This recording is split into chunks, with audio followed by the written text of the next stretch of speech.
দেখো রেকর্ডিং এর মেসেজটা গেছে বোধহয়, আর স্ক্রিন তো শেয়ার ছিলই। Yes ma'am. হুম, ঠিক আছে।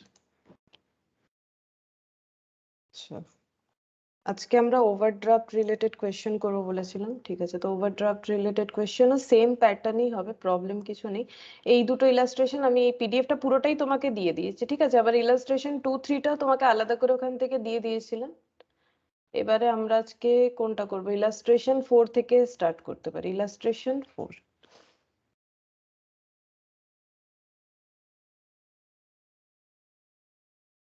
এই যা সরে গেল, ঠিক আছে।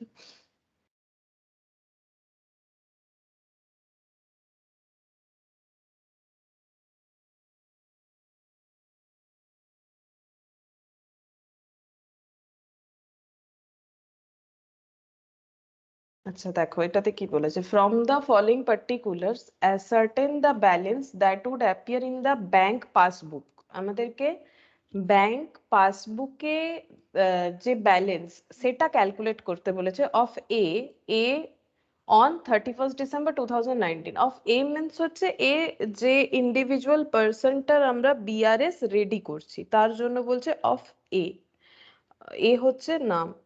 আচ্ছা তারপরে কি বলেছে এখানে, বলছে the bank overdraft, the bank overdraft as per cash book on 31st December 2019 6340। এটার মানে হলো কি, ব্যাংকে ওভারড্রাফট ব্যালেন্স দেখাচ্ছে, ঠিক আছে। Bank overdraft as per cash book, cash বুকেও তো ব্যাংক কলাম থাকে যেটাকেই তো আমরা রিকনসাইল করাই, তাহলে ক্যাশ বুক যেটা প্রিপেয়ার হচ্ছে, যেটা বিজনেসম্যানের কাছে আছে, ঠিক আছে। ক্যাশ বুকে যে ব্যাংক কলামটা আছে, ক্যাশ কলাম ব্যাংক কলাম, যে ব্যাংক কলামটা আছে সেখানে ব্যাংক কলামে ওভারড্রাফট ব্যালেন্স দেখাচ্ছে। ওভারড্রাফট মানে কি হয়, নেগেটিভ।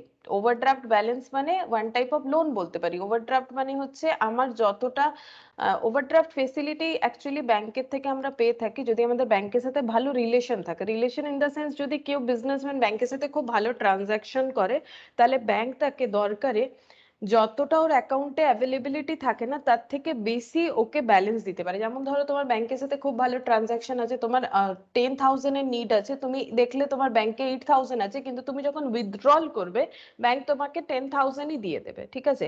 তুমি ইনস্ট্যান্ট ব্যাংকের থেকে 2,000 পেয়ে গেলে কিন্তু অ্যাজ এ লোন, ঠিক আছে। লোন এটার উপর আবার ইন্টারেস্টও হয়, কিন্তু এটা ইনস্ট্যান্ট লোনের মতো, কিন্তু সবাই পাবে না, তারাই পায় যাদের সাথে ব্যাংকের ভালো রিলেশন থাকে, ঠিক আছে। তো বলছে ব্যাংকে ওভারড্রাফট ব্যালেন্স দেখাচ্ছে। ওভারড্রাফট মানে আমরা ব্যাংক থেকে লোন নিয়ে রেখেছি, তাহলে লোন মানে কি, লাইবিলিটি হয়ে গেল। তাহলে ব্যাংকের ওভারড্রাফট ব্যালেন্স দেখাচ্ছে ক্যাশ বুকের ব্যাংক কলামে 6,340, ঠিক আছে। তাহলে এটা আমাদেরকে পাসবুকের ব্যালেন্স ফাইন্ড আউট করতে হবে। তারপর আমরা স্ট্রাকচারটা বানিয়ে নিই, তারপরে এটা দেখবো অ্যাডজাস্টমেন্ট কিভাবে হবে। তাহলে আমরা এখানে প্রেজেন্টেশন অ্যাজ ইট ইজ করতে পারি এভাবে, ওপরে লিখে দিলাম ব্যাংক রিকনসিলিয়েশন স্টেটমেন্ট।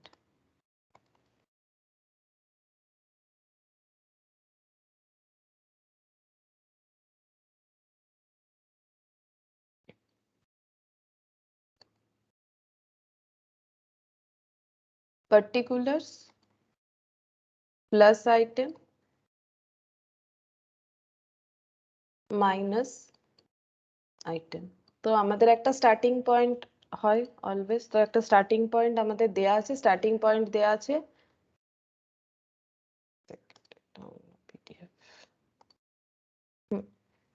তো আমাদের স্টার্টিং পয়েন্ট দেয়া আছে bank overdraft as per cash book, ঠিক আছে। স্টার্টিং পয়েন্ট হচ্ছে bank overdraft as per cash book. তাহলে আমি এখানে লিখতে পারি ওভারড্রাফট অ্যাজ পার ক্যাশ বুক।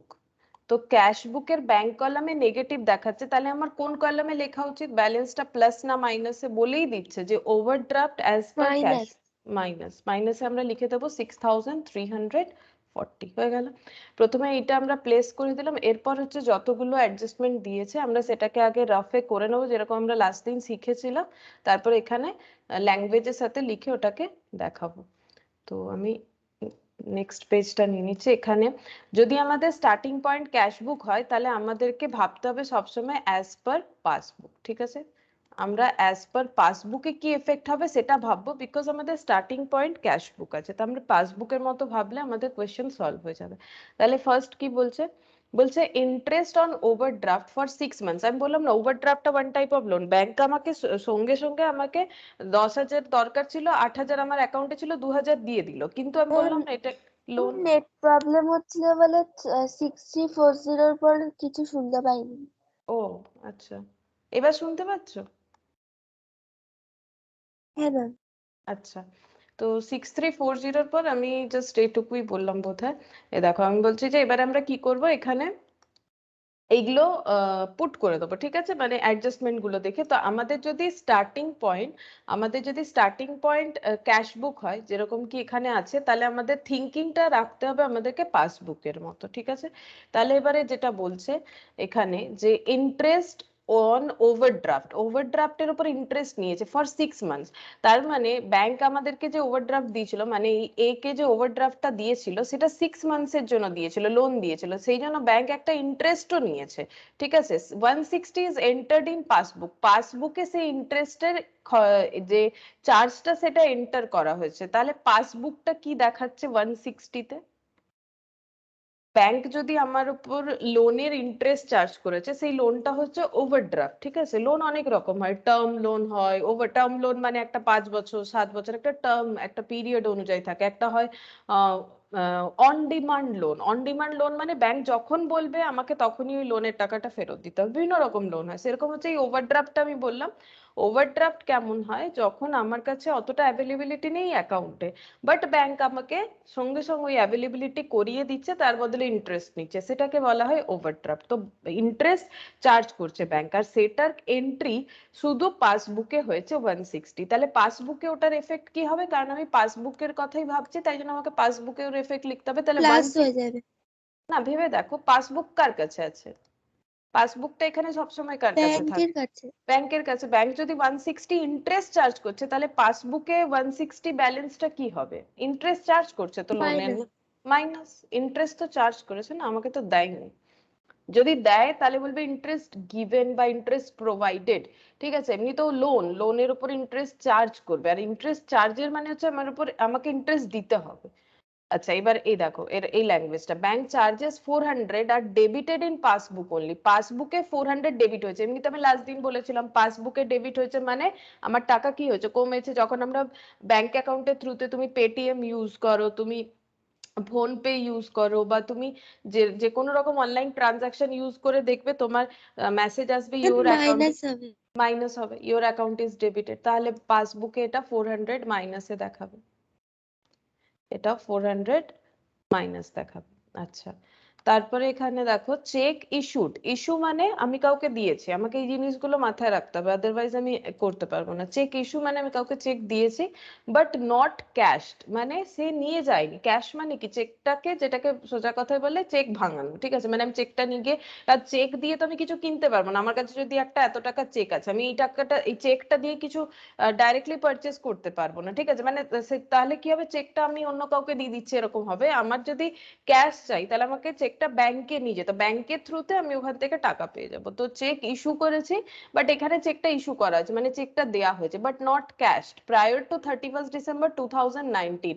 আমরা কবে এখানে রিকনসিলিয়েশন স্টেটমেন্ট বানাচ্ছি, 31 ডিসেম্বর 2019 এর হিসেবে, কারণ আমরা ওই দিনকেই চেক করেছি কি ব্যাংক পাসবুক যেটা, সেটা ওভারড্রাফট ব্যালেন্স দেখাচ্ছে অ্যাকর্ডিং টু মানে ব্যাংক পাসবুকের ব্যালেন্স কত হবে এটা আমাদেরকে ফাইন্ড আউট করতে বলেছে এই ডেটে, আর আমরা চেকিংটাও এই টাইম পিরিয়ডের জন্য করছি। কারণ লাস্ট দিন আমরা দেখেছিলাম কি বিআরএস আমাদের কত রকম ভাবে তৈরি হয়, যে কোনো একটা পিরিয়ডে, সেটা মান্থলি হতে পারে, কোয়ার্টারলি হতে পারে, ঠিক আছে। তো সেরকম বলছে 31 ডিসেম্বর 2019 পর্যন্ত এই চেকটাকে এরা এনক্যাশ করায়নি, যাকে দেয়া হয়েছিল সে এনক্যাশ বলে, ওটাকে ভাঙানোকে বলে এনক্যাশড বা ক্যাশড, করায়নি, চেকটা চেকই আছে। তাহলে 11,68,000 আমার পাসবুকে কি দেখাচ্ছে, আমার আমি যদি ধরো তোমাকে, মাইনাস। না একটু ভাবো, আমি যদি ধরো তোমাকে একটা চেক দিয়েছি, কিন্তু তুমি সেই চেকটা নিয়ে বাড়িতেই আছো, আমি তোমাকে একটা চেকে পেমেন্ট করেছিলাম, বাট তুমি ওই চেকটা নিয়ে বাড়িতেই আছো, তো আমার ব্যাংক অ্যাকাউন্টে কি এফেক্ট হবে, এখানে তো আমাদের মিস্টার এর ব্যাংক অ্যাকাউন্টটা দেখতে হবে না। উনি একজনকে চেক দিয়েছিলেন 11,68,000 এর, কিন্তু ওই চেকটা যাকে দেয়া হয়েছে সে কিন্তু ওই চেকটা নিয়ে এখনো যায়নি ব্যাংকে, বলছে না বাট নট ক্যাশ। তাহলে মিস্টার এর তো প্লাস হবে। হ্যাঁ, তাহলে মিস্টার এর প্লাস হবে, আমরা তো এখানে মিস্টার এর অ্যাকাউন্টেই বানাচ্ছি, তাহলে প্লাস 11,68,000। ঠিক আছে, আমরা এখানে কে, আমরা এখানে মিস্টার এর অ্যাকাউন্টেন্ট, বা আমরা নিজেরা নিজেদেরকে মিস্টার এ ইমাজিন করতে পারি। এবার বলছে চেক পেড ইনটু ব্যাংক, মানে কে, মিস্টার এ কি করেছে, মিস্টার এ নিজে গেছে বা কাউকে দিয়েছে, বলেছে চেকটা ব্যাংকে দিয়ে দিতে, চেক পেড ইনটু ব্যাংক। তো চেক ব্যাংকে যখন ডিপোজিট করছি, তো আমরা যখন চেক দিই কাউকে তখন আমরা ব্যাংকে দিই না, তখন আমি সেই পার্সনটাকে হাতে চেক দিই। কিন্তু কেউ যদি আমাকে চেক দেয়, আমি সেই চেকটা নিয়ে গিয়ে কোথায় দেবো, ব্যাংকে দেবো। ঠিক আছে, ব্যাংকে চেক ডিপোজিট করতে কে যায়, যার কাছে চেকটা আসছে। তাহলে বলছে চেক পেড ইনটু ব্যাংক, ব্যাংকে আমি চেকটা পে করে দিয়েছি, বাট নট ক্লিয়ার্ড। ক্লিয়ার্ড মানে আমি বলেছিলাম মিনিমাম 3 days লাগে কি চেকটা আমার ইনক্যাশ হয়ে যাবে। তো আমি চেক ডিপোজিট করেছি, বাট এখনো ওই চেকের টাকাটা ক্লিয়ার হয়নি, তার মানে আমার অ্যাকাউন্টে ওই ব্যালেন্সটা রিফ্লেক্ট করছে না, এটার মানে হচ্ছে সেটাই কি এখনো ওই টাকাটা আপডেট মাইনাস। হয়, মাইনাস। তো 22,17,000 মাইনাস হয়ে যাবে।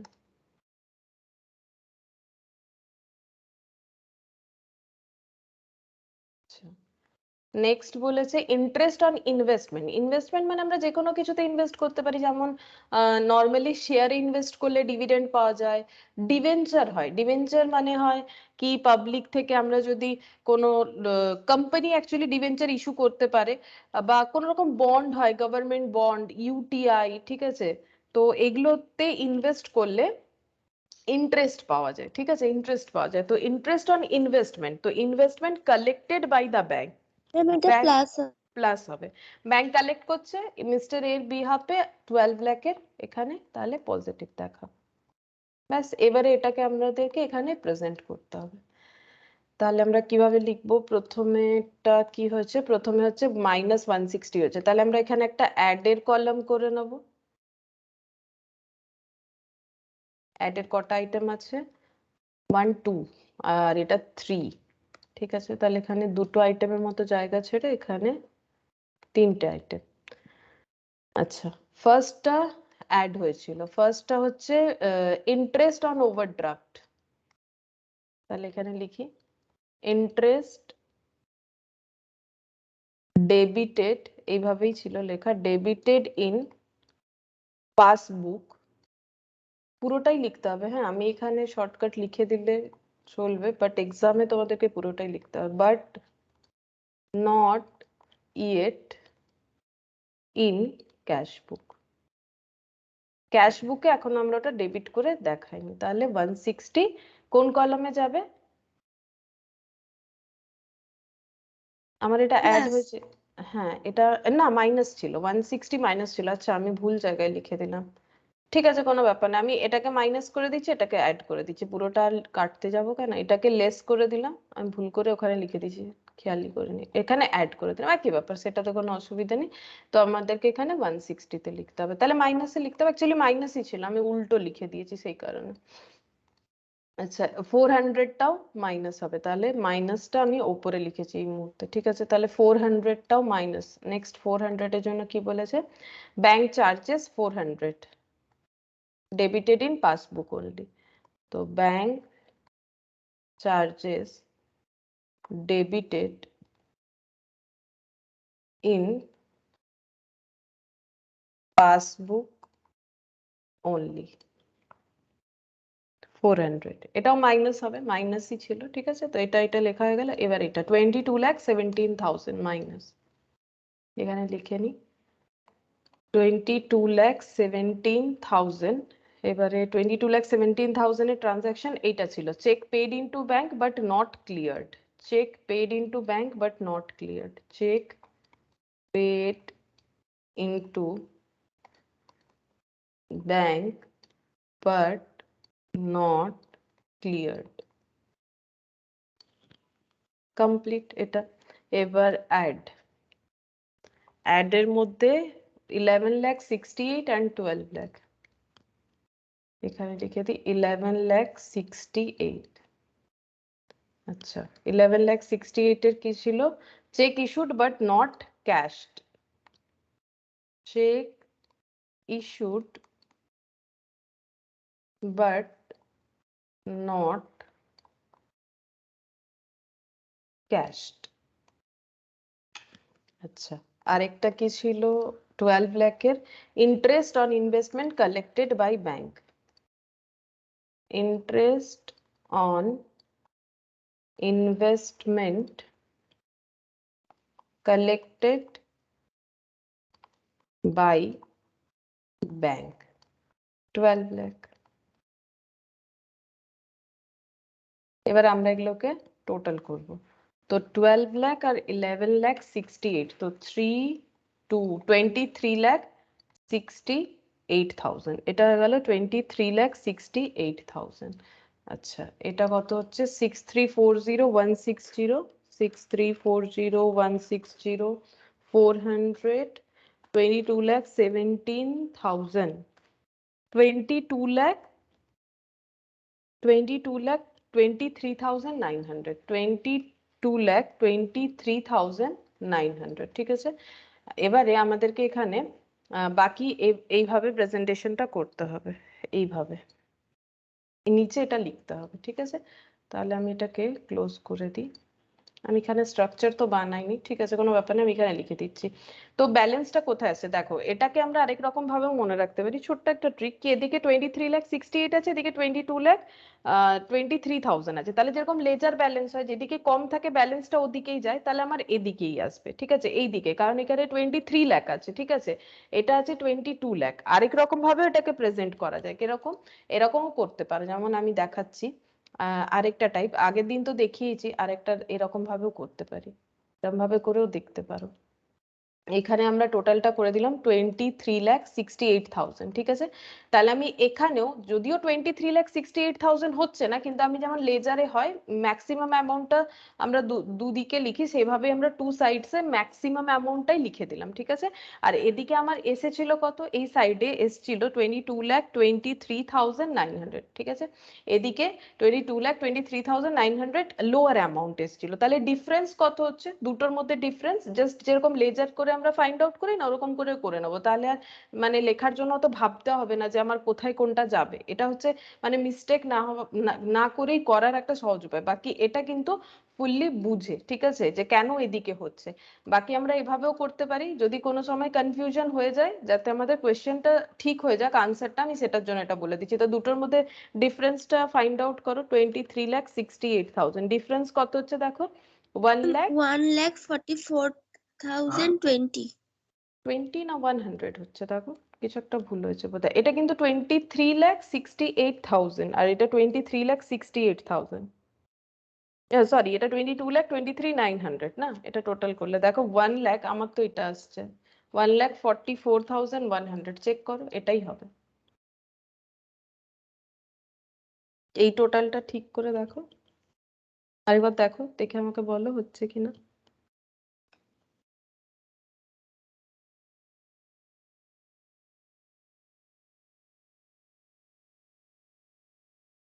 এটা কিন্তু 23 লাখ, হ্যাঁ ম্যাম, ঠিক আছে। 23,68,000। ঠিক আছে, তাহলে আমার লেজারের মতো যদি আমি করি, তাহলে আমার ব্যালেন্সটা এদিকে এলো, যেরকম আমরা ব্যালেন্সিং ফিগার বলে লিখে দিই, ঠিক ওইভাবে। এতে কি হবে, অত ভাবতে হবে না। এবারে এইখানে এসছে, এবার আমরা এটাকে কি লিখবো, ব্যালেন্স এসছে তাই ব্যালেন্স লিখবো প্রথম কথা। ঠিক আছে, অ্যাজ পার, এইটা যেহেতু স্টার্টিং পয়েন্ট কি ছিল আমার ক্যাশ বুক, তাহলে এন্ডিং পয়েন্ট কি আসবে, পাসবুক। ঠিক আছে, পাসবুক। কিন্তু কি এটা কি ব্যালেন্স, নেগেটিভ না পজিটিভ, এটা আমি কি করে বুঝবো, আমার কাছে 23,68,000 ছিল, ঠিক আছে, আর আমার কাছে দেখো 23,68,000 আমার কাছে পজিটিভ ব্যালেন্স আছে, আর নেগেটিভ কত এসেছিল 22 লাখ এরকম কিছু একটা এসেছিল। ঠিক আছে, 22 লাখ, আমি ওটা কেটে দিলাম, কত 22,23,900 এটা এসেছিল। ঠিক আছে, 22,23,900, তাহলে আমার কাছে এতটা পজিটিভ ব্যালেন্স আছে, এতটা নেগেটিভ ব্যালেন্স আছে, তাহলে আমার কাছে ব্যালেন্স থাকবে, কম থাকবে না বেশি, মানে আমার কাছে ওভারঅল ব্যালেন্সটা নেগেটিভ থাকবে না পজিটিভ থাকবে। যেমন আমার কাছে 10 রুপিস ছিল, 2 রুপিস, 10 রুপিস পজিটিভ ছিল, পজিটিভ। পজিটিভ থাকবে। তাহলে পজিটিভ হলে আমরা কি বলবো, ব্যালেন্স অ্যাজ পার পাসবুক, এটাকে কি ব্যালেন্স বলা হয় যদি পজিটিভ হয় পাসবুক অনুযায়ী, তাহলে সেটাকে ডেবিট বলি না ক্রেডিট? ব্যাংকে যদি আমার টাকা পড়ে আছে তাহলে ব্যাংক ওই টাকাটাকে ক্রেডিট বলে না ডেবিট বলে? এটা ব্যাংকের ভাষায় বলতে হবে, ব্যাংকের ল্যাঙ্গুয়েজে বলতে হবে। ক্রেডিট বলে। ক্রেডিট বলে, তাহলে আমি এখানে ব্র্যাকেটে লিখে দিচ্ছি এই ব্যালেন্সটাকেই বলবো ক্রেডিট ব্যালেন্স, বা এটার আরেকটা নাম হয় ফেভারেবল ব্যালেন্স। ফেভারেবল মানে পজিটিভ, যে কোনো পজিটিভ ব্যালেন্স, ওটা অ্যাকর্ডিং টু ক্যাশবুক হোক বা ওটা অ্যাকর্ডিং টু পাসবুক হোক, ওটাকে ফেভারেবল বলে, ঠিক আছে? কিন্তু পাসবুকের জন্য ক্রেডিট ব্যালেন্সটা ফেভারেবল হয়, কিন্তু ক্যাশবুকের জন্য ডেবিট ব্যালেন্সটা ফেভারেবল হয়, এই জিনিসটা মাথায় রাখতে হবে। বাকি ফেভারেবল দুটো কেসেই বলা হবে। আমি লাস্ট ক্লাসে এটা একটা লিখিয়েছিলাম, ব্যালেন্স অ্যাজ পার ক্যাশবুক মানে ডেবিট ব্যালেন্স অ্যাজ পার ক্যাশবুক, ঠিক আছে? যদি আমি লিখি শুধু ব্যালেন্স অ্যাজ পার ক্যাশবুক, তার মানে কিন্তু ডেবিট ব্যালেন্স অ্যাজ পার ক্যাশবুক প্লাস ব্যালেন্স, বা এটাকে আরেকটাও লেখা যায় ফেভারেবল ব্যালেন্স। এতগুলো নাম হয় তো, যে কোনো নাম থাকতে পারে, তাতে কোনো ঘাবড়াবার ব্যাপার নেই, ঠিক আছে? আর এখানে লিখিয়েছিলাম ব্যালেন্স অ্যাজ পার, বোধহয় পাসবুকও লিখিয়েছিলাম কোথাও একটা, এই যে নিচেই নিচেই লিখিয়েছি, এই দেখো, balance as per passbook means credit balance as per passbook plus balance, বা আমি এখানে এটাকে বলতে পারি ফেভারেবল ফেভারেবল ব্যালেন্স। তো ডিফারেন্স কি হচ্ছে, প্লাস ব্যালেন্স মানে ফেভারেবল ব্যালেন্স, এটা কিন্তু দুটোর জন্যই অ্যাপ্লিকেবল, কিন্তু এখানে ক্রেডিট ব্যালেন্স মানে পজিটিভ হয়, এখানে ডেবিট ব্যালেন্স মানে পজিটিভ হয়। আচ্ছা, তো ওভারড্রাফটটাও শেখা গেল, একই সিস্টেম, কিছু ডিফারেন্স নেই, ব্যাস খেয়াল রাখতে হবে ওভারড্রাফট হলে আমাকে কোন কলামে লিখতে হবে। আচ্ছা, নেক্সট দেখি, নেক্সট কোন কোয়েশ্চেন করা যায়। তো এটা আমাদের ইলাস্ট্রেশন 4 হলো।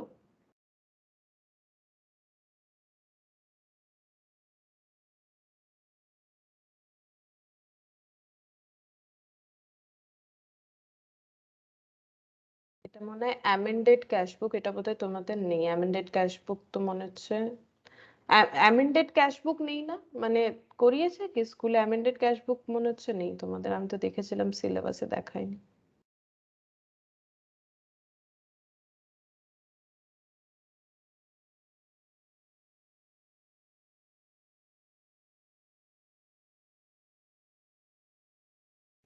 Illustration 7,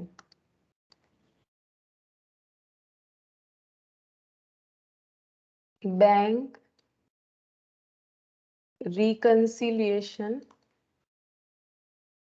statement, particulars, plus item, minus item। আচ্ছা, bank overdraft as per cash book, ঠিক আছে, একই রকমই আছে, bank overdraft as per cash book, তাহলে কোন কলামে যাবে?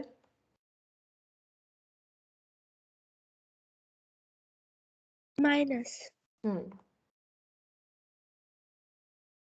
22,45,900, 22,45,900 ইন্টারেস্ট ডেবিটেড বাই ব্যাংক। আচ্ছা, এবারে আমরা আমাদের এখানে প্যাটার্নটাও রেডি করে নিই।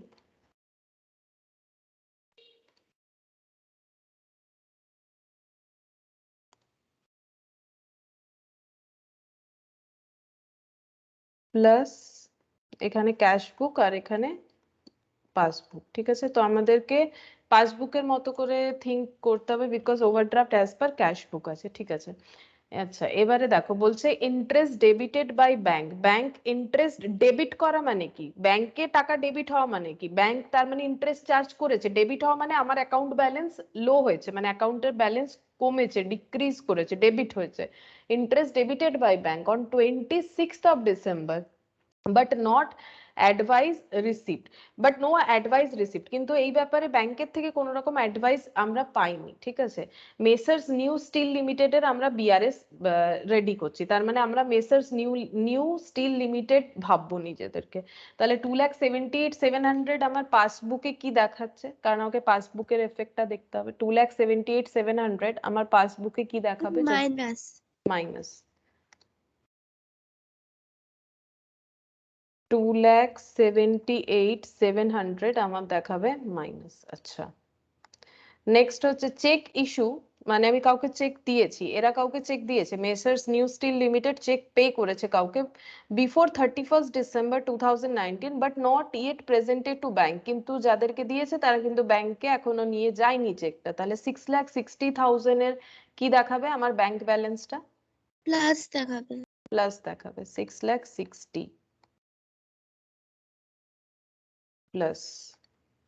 আচ্ছা, transport subsidy received from the state government directly by the bank but not advised to the company, মানে গভর্নমেন্ট অনেক রকম আমাদেরকে সাবসিডি দেয়, ঠিক আছে। তো বলছে ট্রান্সপোর্ট সার্ভিসের জন্য গভর্নমেন্টের তরফ থেকে কোনো সাবসিডি রিসিভ করে, সাবসিডি মানে ছাড়, ঠিক আছে। সাবসিডি মানে হচ্ছে ছাড়। তো যেরকম ধরো সিলিন্ডারে সাবসিডি ছিল, তো সাবসিডি মানে কি হচ্ছিল, সিলিন্ডারের যেটা দাম তার মধ্যে কিছুটা টাকা গভর্নমেন্ট আমাদেরকে পে করতে, মানে ধরো সিলিন্ডারের দাম যদি 1,000 টাকা হয়, আমাদের থেকে সাপোজ নেওয়া হচ্ছে 800 টাকা, তো 200 কি হচ্ছে গভর্নমেন্ট সাবসিডি দিচ্ছে।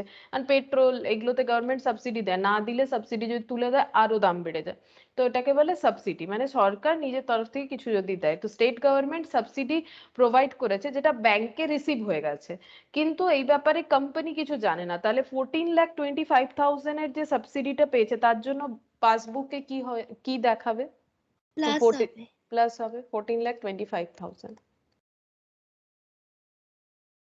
আচ্ছা, নেক্সট নেক্সট বলছে draft deposit in the bank but not credited till 31st December 2019। अब ড্রাফট ডিপোজিট কি হয়, যেরকম চেক হয় সেরকম ডিমান্ড ড্রাফট হয়, ঠিক আছে। অনেক সময় এখন তো কলেজ টলেজে অ্যাডমিশন এগুলো হচ্ছে না, কারণ এখন সবকিছুই অনলাইন হয়ে গেছে। আগে কলেজে অ্যাডমিশনের সময় ড্রাফট বানাতে হতো, ডিডি, ঠিক আছে। আমরা যদি কাউকে, মানে কোনো ইনস্ট্রাকশন থাকে কি কাউকে আমাকে ড্রাফট পেমেন্টই করতে হবে, এরকম যদি ইনস্ট্রাকশন থাকে তাহলে আমাকে ব্যাংকে যেতে হবে, ব্যাংকে গিয়ে আমি ডিডি বানাতে পারি। ডিডি মানে ডিমান্ড ড্রাফট, ওটা কি ড্রাফট বলছে। কিরকম হয় ব্যাপারটা, আমি ব্যাংকে গিয়ে যদি বলি কি আমি সাপোজ 10,000 রুপিসের ড্রাফট করতে চাই, তাহলে ওরা আমাকে একটা ড্রাফটের ফর্ম দিয়ে দেবে ব্যাংকওয়ালা। তো আমি সেখানে বিভিন্ন রকম ফর্মে যা যা ফর্মালিটিস থাকবে, যেরকম নেম, অ্যাকাউন্ট হোল্ডার, কাকে পে করতে চাইছি, যা যা কলাম থাকবে আমাদেরকে ফুলফিল করতে হবে। 10,000 আমি কিভাবে পে করছি, মানে আমার কাছে 100 রুপিসের কতগুলো নোট আছে, বা আমার কাছে 1,000 রুপিসের কতগুলো নোট আছে, বা আমি কি 2,000 রুপিসের 5 নোটস পে করছি, ওগুলো সব লিখে একটা সাইন করে ডেট যা হয় ওখানে যা যা থাকবে কলামে সেগুলো সব লিখে আমাকে ওই 10,000 রুপিস উইথ দ্য ফর্ম আমাকে সাবমিট করে দিতে হবে। ওখানে যে ডিমান্ড ড্রাফটটা অ্যাকসেপ্ট করবেন ওখানে গিয়ে বলতে হয় একটা সাইন করে দেন উনি, দিয়ে ওই ডিডিটা ওনাকে দিয়ে দিতে হয়। তাহলে আমি যাকে পে করতে চাইছি তার কাছে টাকাটা পৌঁছে যাবে। এটাও একটা ওয়ান টাইপ অফ ট্রান্সফারের একটা মিডিয়াম, ডিমান্ড ড্রাফট, ঠিক আছে।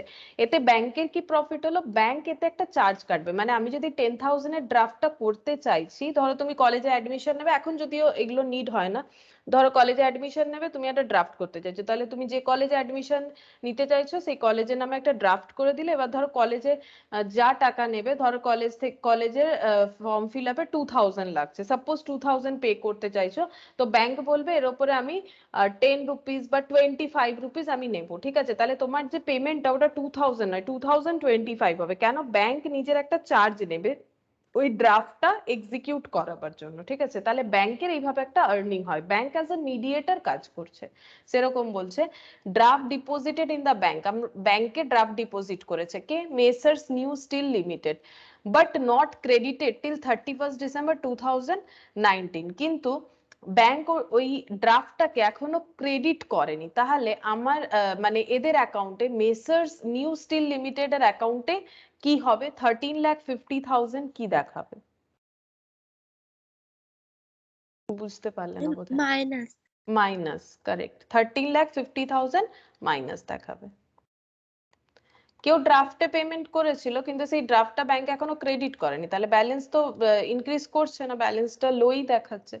bill for bills for collection bills for collection credited by the bank till 31st December 2019 but no advice received by the bank। bills for collection মানে হচ্ছে আমি আমার বিল মানে ধরো ওই মেসার্স নিউ স্টিল লিমিটেড, আমি বিলস এর ব্যাপারে একটুখানি বলেওছিলাম কি বিলস অ্যাকচুয়ালি কি হয়, আমি যদি কাউকে ক্রেডিটে সেল করছি কিছু, তো আমি অনেক সময় তাকে ট্রাস্ট করে বললাম যে ঠিক আছে আপনি 5 দিন 7 দিন পর পেমেন্ট করে দেবেন, কিন্তু আমার যদি মনে হয় কি না আমাদের মধ্যে একটা প্রুভমেন্ট থাকা উচিত, তাহলে আমি কি করতে পারি, তার উপর একটা বিলস ড্র করতে পারি। যে সেলার সে বিল ড্র করতে পারে কার উপর, যে পারচেজার তার উপর। এবারে ওই বিলে লেখা থাকবে কি এই পেমেন্টটা কতদিন পর হবে, আর ঠিক অত টাইম পরেই বিলের টাকাটা আমাদের মানে আমরা যার থেকে পাবো তার থেকে আমাদের নিয়ে নেওয়া উচিত, ঠিক আছে।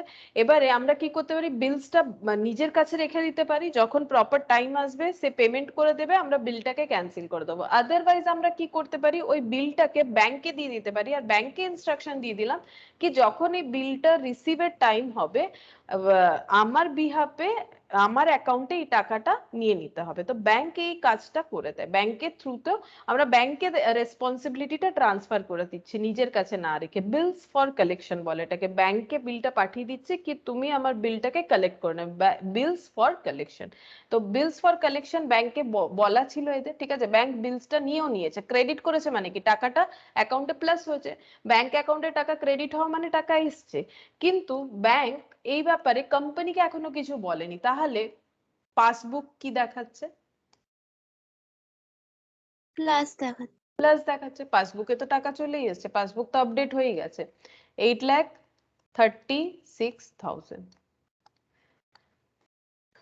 আচ্ছা, amount wrongly debited to company account by the bank for which no details are available. বলছে কোম্পানির অ্যাকাউন্টটা যেটা যে ব্যাংকে ওপেন আছে, ব্যাংক রংলি ওটাকে ডেবিট করে দিচ্ছে, তাহলে ব্যাংকের অ্যাকাউন্টে ডেবিট হয়ে যাওয়ার মানে, ব্যাংক অ্যাকাউন্ট আমার ডেবিট হওয়ার মানে কি হয়ে যাবে, ব্যালেন্সটা কম না বেশি, প্লাস হয়ে গেছে, কম হয়ে গেছে। কম হয়ে গেছে, ঠিক আছে। ব্যাংক ভুল করে আমার অ্যাকাউন্ট থেকে 7,40,000 চার্জ করে নিয়েছে, বাট কোনো রিজন নেই, বা এমনিতেও বলছে রংলি হয়ে গেছে, ভুল করে হয়ে গেছে, মানে ওটাকে ঠিক করতে হবে। তো ব্যাংক পরে আবার এই টাকাটা আমাদেরকে ফেরত করে দেবে, অ্যাকচুয়ালি এরকমই হয়। যদি আমরা বলে দিই কি এটা বাই মিস্টেক হয়েছে, চেক করে দেখুন, আমি তো এরকম কোনো ট্রানজাকশন করিনি, তো ওরা রিটার্ন করে দেয়, ভুল ভুল করে হতেই পারে। তো এইটা ঠিক আছে, তো এটা কমপ্লিট হয়ে গেল, এবার আমরা লিখে নিই। Add less. আচ্ছা, অ্যাডে আমাদের ফার্স্ট আসছে এটা 6,60,000, 14,25,000, 6,60,000, 14,25,000, আর 6,60,000, 14,25,000 আর 8,36,000, 8,36,000। এবারে লিখে নি। 6,60,000 ছিল cheque issued but not yet presented to bank. আচ্ছা, check issued but not yet presented to bank, check issued but not yet presented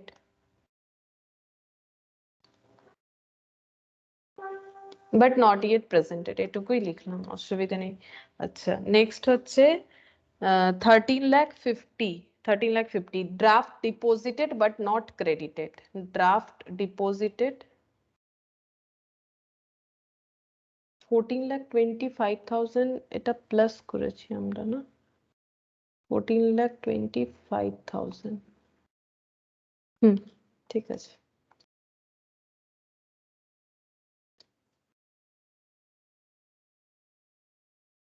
এটা কিন্তু 14,25,000 বোধহয় সাবসিডি ছিল, দেখি।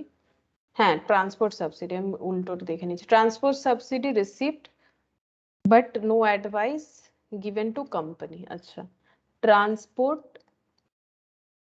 Transport subsidy not yet, not yet মানে এখনো পর্যন্ত হয়নি, নট ইয়েট রেকর্ডেড লিখে দিচ্ছি, not yet recorded in the cash book, cash বুকে এখনো রেকর্ড করা হয়নি। আচ্ছা, নেক্সট এখানে হয়ে যাবে 8,36,000 কোনটা ছিল? 8,36,000 ছিল।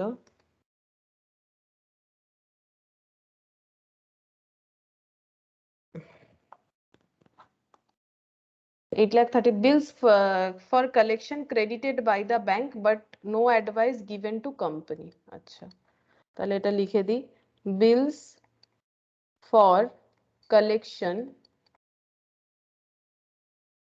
credited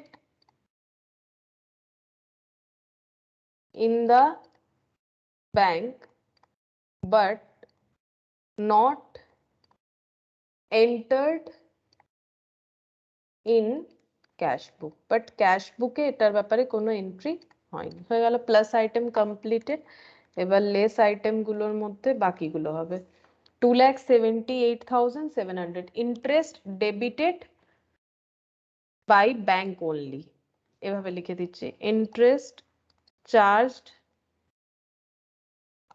বাই ব্যাংক ওনলি, মানে ব্যাংক ইন্টারেস্ট চার্জ করেছে বাট এর ব্যাপারে কোম্পানি কিছু জানে না।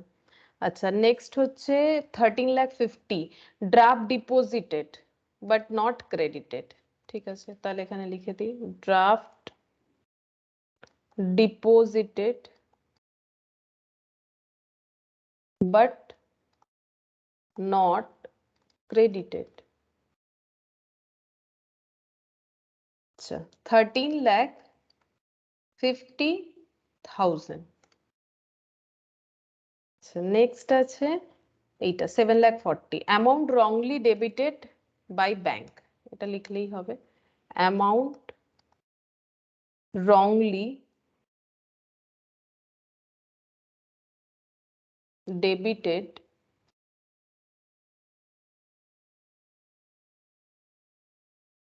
by bank 7,40,000। ঠিক আছে, এবারে আমরা এখানে টোটাল করে যেখানে কম হবে সেদিকে আমরা ব্যালেন্সটা লিখতে পারি। তো দেখি কোথায় ডিক্রিজ অ্যামাউন্ট হচ্ছে 6,60,000, 14,25,000 প্লাস 8,36,000, তাহলে টোটাল হচ্ছে 29,21,000। আচ্ছা, আমার মনে হচ্ছে এদিকেই বেশি হবে বিকজ এখানে 22 আছে, তো আমি এটাকে একবার জাস্ট এখানে লিখছি, এখানটাতে 29,21,000 এইদিকে টোটালটা আসছে, এই সাইডে টোটালটা দেখি 22,45,900। এটা বোঝাই যাচ্ছে এদিকে বেশি হবে বিকজ এখানে 22 লাখ আছে। দেখে নিচ্ছি তবু একবার, 2,78,700 plus 13,50,000 plus 7,40,000, তাহলে এটা হয়ে গেল 46,14,600, 46,14,600, এখানেও হবে 46,14,600। তাহলে এইটার থেকে এটা ব্যালেন্সটা মাইনাস করলে আমরা পেয়ে যাবো 29,21,000। তাহলে এটা হয়ে গেল 16,93,600। ঠিক আছে, এদিকে ব্যালেন্স এলো। আচ্ছা, এটা ব্যালেন্স এসছে, আমরা এটাকে লিখবো ব্যালেন্স, ব্যালেন্স অ্যাজ পার, যেহেতু এটা ক্যাশ বুক ছিল তাহলে এটা হয়ে যাবে অ্যাজ পার পাসবুক। কিন্তু এটা কি ব্যালেন্স, মানে debit balance, credit balance, favourable, unfavourable, সেটা চেক করতে হবে। দেখো এখানে প্লাস আইটেম কত হয়েছিল 29,21,000, মাইনাস আইটেম 46,14,600, তাহলে ওভারঅল মাইনাস হলো না প্লাস হলো? আমার যদি মাইনাস আইটেম বেশি হয় তাহলে ওভারঅল কি হলো, মাইনাস হলো না প্লাস হলো? মাইনাস হলো। মাইনাস হলো, তাহলে মাইনাস হলে এই ব্যালেন্সটাকে কি ব্যালেন্স বলবো? পাসবুকে মাইনাস মানে কি ব্যালেন্স হয়? Debit balance. ডেবিট ব্যালেন্স, বা আমি এটাকে আনফেভারেবলও বলতে পারি, আন বা আনফেভারেবল। যখন মাইনাস হবে তখন কিন্তু আমাকে ডেবিট, আনফেভারেবল এইরকম কথা লিখতে হবে। তখন আমি যদি শুধু লিখে দিই ব্যালেন্স অ্যাজ পার ক্যাশ বুক, সেটা কিন্তু বোঝাবে ব্যালেন্স অ্যাজ পার পাসবুকের মানে কিন্তু পজিটিভ বোঝায়। এই দেখো আমি এখানে লিখে দেখিয়ে দিয়েছি, ব্যালেন্স অ্যাজ পার পাসবুক মানেই কিন্তু পজিটিভ ব্যালেন্স বোঝানো হয়, ফেভারেবল ব্যালেন্স। তো শুধু ব্যালেন্স অ্যাজ পার পাসবুক বা ব্যালেন্স অ্যাজ পার ক্যাশ বুক লেখার মানে কিন্তু পজিটিভ ব্যালেন্স বোঝায়। আমি শুধু এটা লিখে রাখতে পারবো না যদি আমার নেগেটিভ আসে। পজিটিভ হলে ঠিক আছে, আমি যদি শুধু ব্যালেন্স অ্যাজ পার পাসবুক লিখবো আমি ফেভারেবল যদি নাও লিখি তাহলেও ওটা ফেভারেবলি বোঝাবে, সেই কারণে যদি আমার নেগেটিভ আসে তাহলে কিন্তু আমাকে নেগেটিভ বোঝাবার জন্য হয় ডেবিট কথাটা না হয় আনফেভারেবল কথাটা ইউজ করতে হবে, বা ওভারড্রাফট কথাটা, বা আমি এখানে ওভারড্রাফটও লিখতে পারি, আরেকটা জিনিসও লিখতে পারি এখানে, আমি ওভারড্রাফটও লিখতে পারি, ঠিক আছে, ওভারড্রাফট ওডি, ঠিক আছে, ওভারড্রাফট, এটা ওডি মানে ওভারড্রাফট লিখলাম। তাহলে নেগেটিভ হলে পাসবুকের জন্য আমরা কি কি ইউজ করতে পারি, আমি এখানে আরেকবার লিখে দিচ্ছি, আমি এখানে লিখে দিচ্ছি, ব্যালেন্স অ্যাজ পার, এখানে লিখে দিচ্ছি negative balance as per passbook, এটার মানেই হচ্ছে debit balance as per passbook বা overdraft balance as per passbook, or এটাকে আমরা আর কি বলতে পারি, ওভারড্রাফট ব্যালেন্স ডেবিট বা আনফেভারেবল, ঠিক আছে, এটাকে আরেকটা জিনিস বলা হয়, দ্যাট ইজ আনফেভারেবল।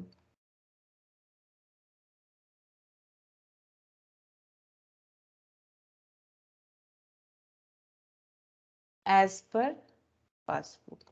আর এটাই যদি আমি ক্যাশ বুকের উপর অ্যাপ্লাই করি তাহলে আমি কি বলবো, ক্যাশ বুকের উপর অ্যাপ্লাই করলে same negative balance as per cash বুক হয়ে যাবে কথাটা।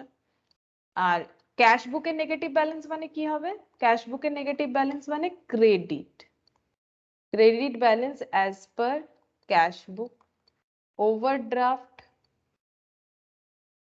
ব্যালেন্স অ্যাজ পার ক্যাশ বুক, unfavourable balance as per cash বুক, শুধু এখানে ক্যাশ বুক লিখতে হবে।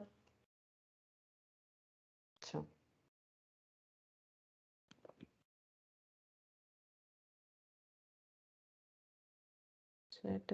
এটা মনে হচ্ছে অ্যামেন্ডেড ক্যাশ বুক, এটা হচ্ছে অ্যাডজাস্টেড বা অ্যামেন্ডেড ক্যাশ বুক, দরকার নেই। ইলাস্ট্রেশন 10,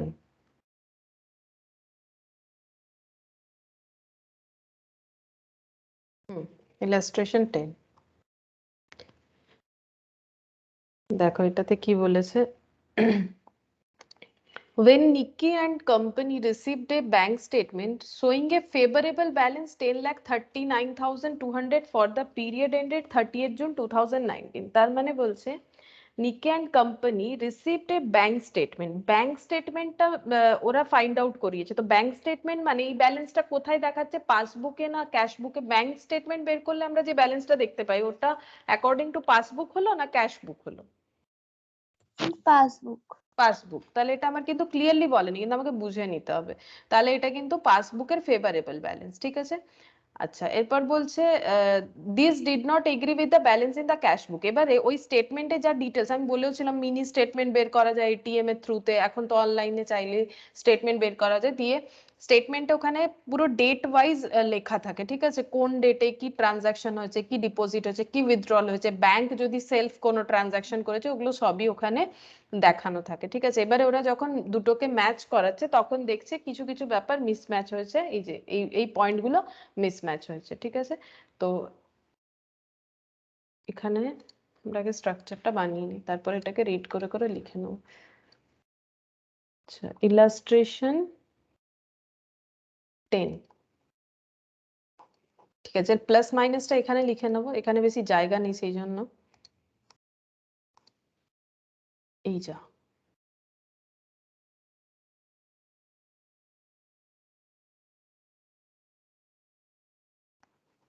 পুরোটা ইয়ে করে দিয়েছে, ইলাস্ট্রেশন 10, ঠিক আছে। এখানে আমরা দেখে নেব প্লাস কোনটা হবে মাইনাস কোনটা হবে, কোয়েশ্চেনটা পুরোটা এখানে করবো কারণ অনেক বড় কোয়েশ্চেন আছে, ওখানে হবে না। ইলাস্ট্রেশন 10,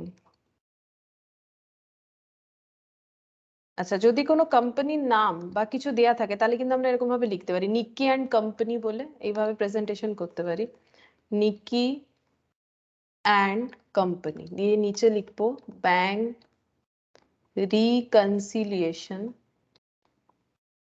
রিকনসিলিয়েশন স্টেটমেন্ট অন, যদি ডেট থাকে আমরা ডেটও লিখবো, ডেট আছে অন 30th জুন 2019। আগের গুলোতে আমি কিন্তু লিখিনি, কিন্তু এক্সাম টাইমে অবশ্যই লিখবে যদি ডেট দেওয়া থাকে, আর না থাকলে অন ডট ডট এভাবে দিতে হয়, অন 30th জুন 2019। আচ্ছা, আর পেন্সিল দিয়ে স্কেল দিয়ে কলম কিন্তু করতে হবে। আমি প্রত্যেকটাতে করছি না, কিন্তু তুমি অবশ্যই করো এক্সামে। পার্টিকুলার্স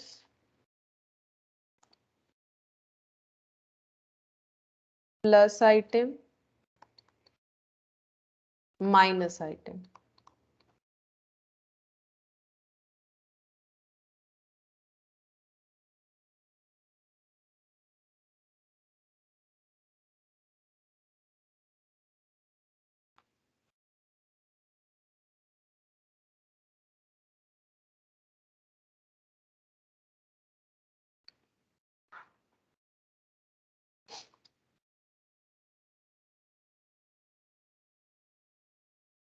আচ্ছা, এবার আমরা একটা একটা রিড করি। বলছে এ ডিপোজিট অফ 3,09,200 পেড অন, আচ্ছা প্রথমে লিখে নি তো ফেভারেবল না আনফেভারেবল, বলেছে ফেভারেবল ব্যালেন্স অ্যাজ পার, এটা কি হয়ে যাচ্ছে, তাহলে আমরা লিখতে পারি favourable balance as per passbook, বা আমি এটাকে এভাবেও লিখতে পারি।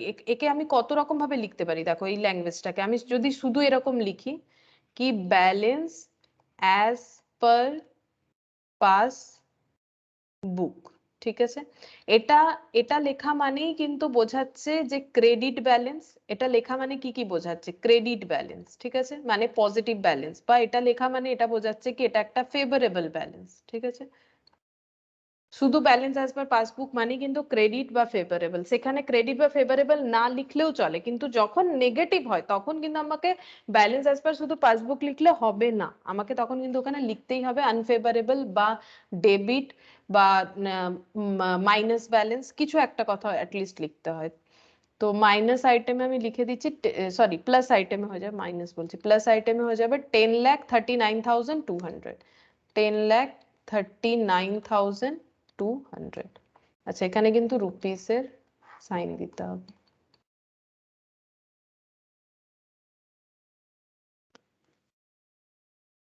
আচ্ছা, দেখো এখানে কি বলেছে, a deposit of 3,09,200 paid on 29th of June, 29th of June, আমরা এটা রেডি করছি 30th জুন, 29th of জুনে 3,09,200 এর একটা ডিপোজিট করা হয়েছিল ব্যাংকে, had not been credited by the bank till 1st July 2019।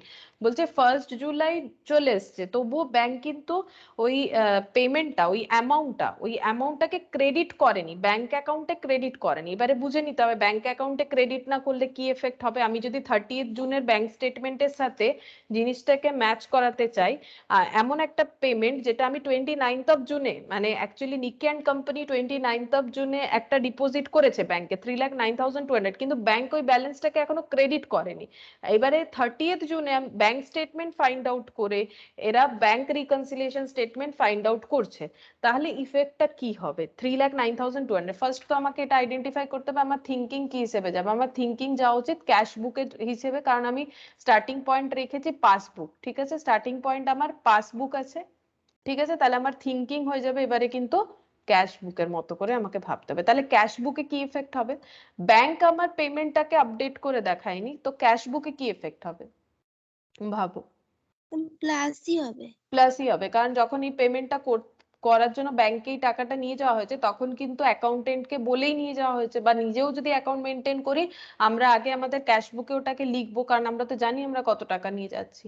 তাহলে 3,09,200 এখানে কি দেখাবে, পজিটিভ দেখাবে ক্যাশ বুকে। আচ্ছা, নেক্সট বলছে অন 30 অ্যামাউন্টটা কত? 3,09,200, 3,09,200 এটা অ্যাড দেখাবে। আচ্ছা,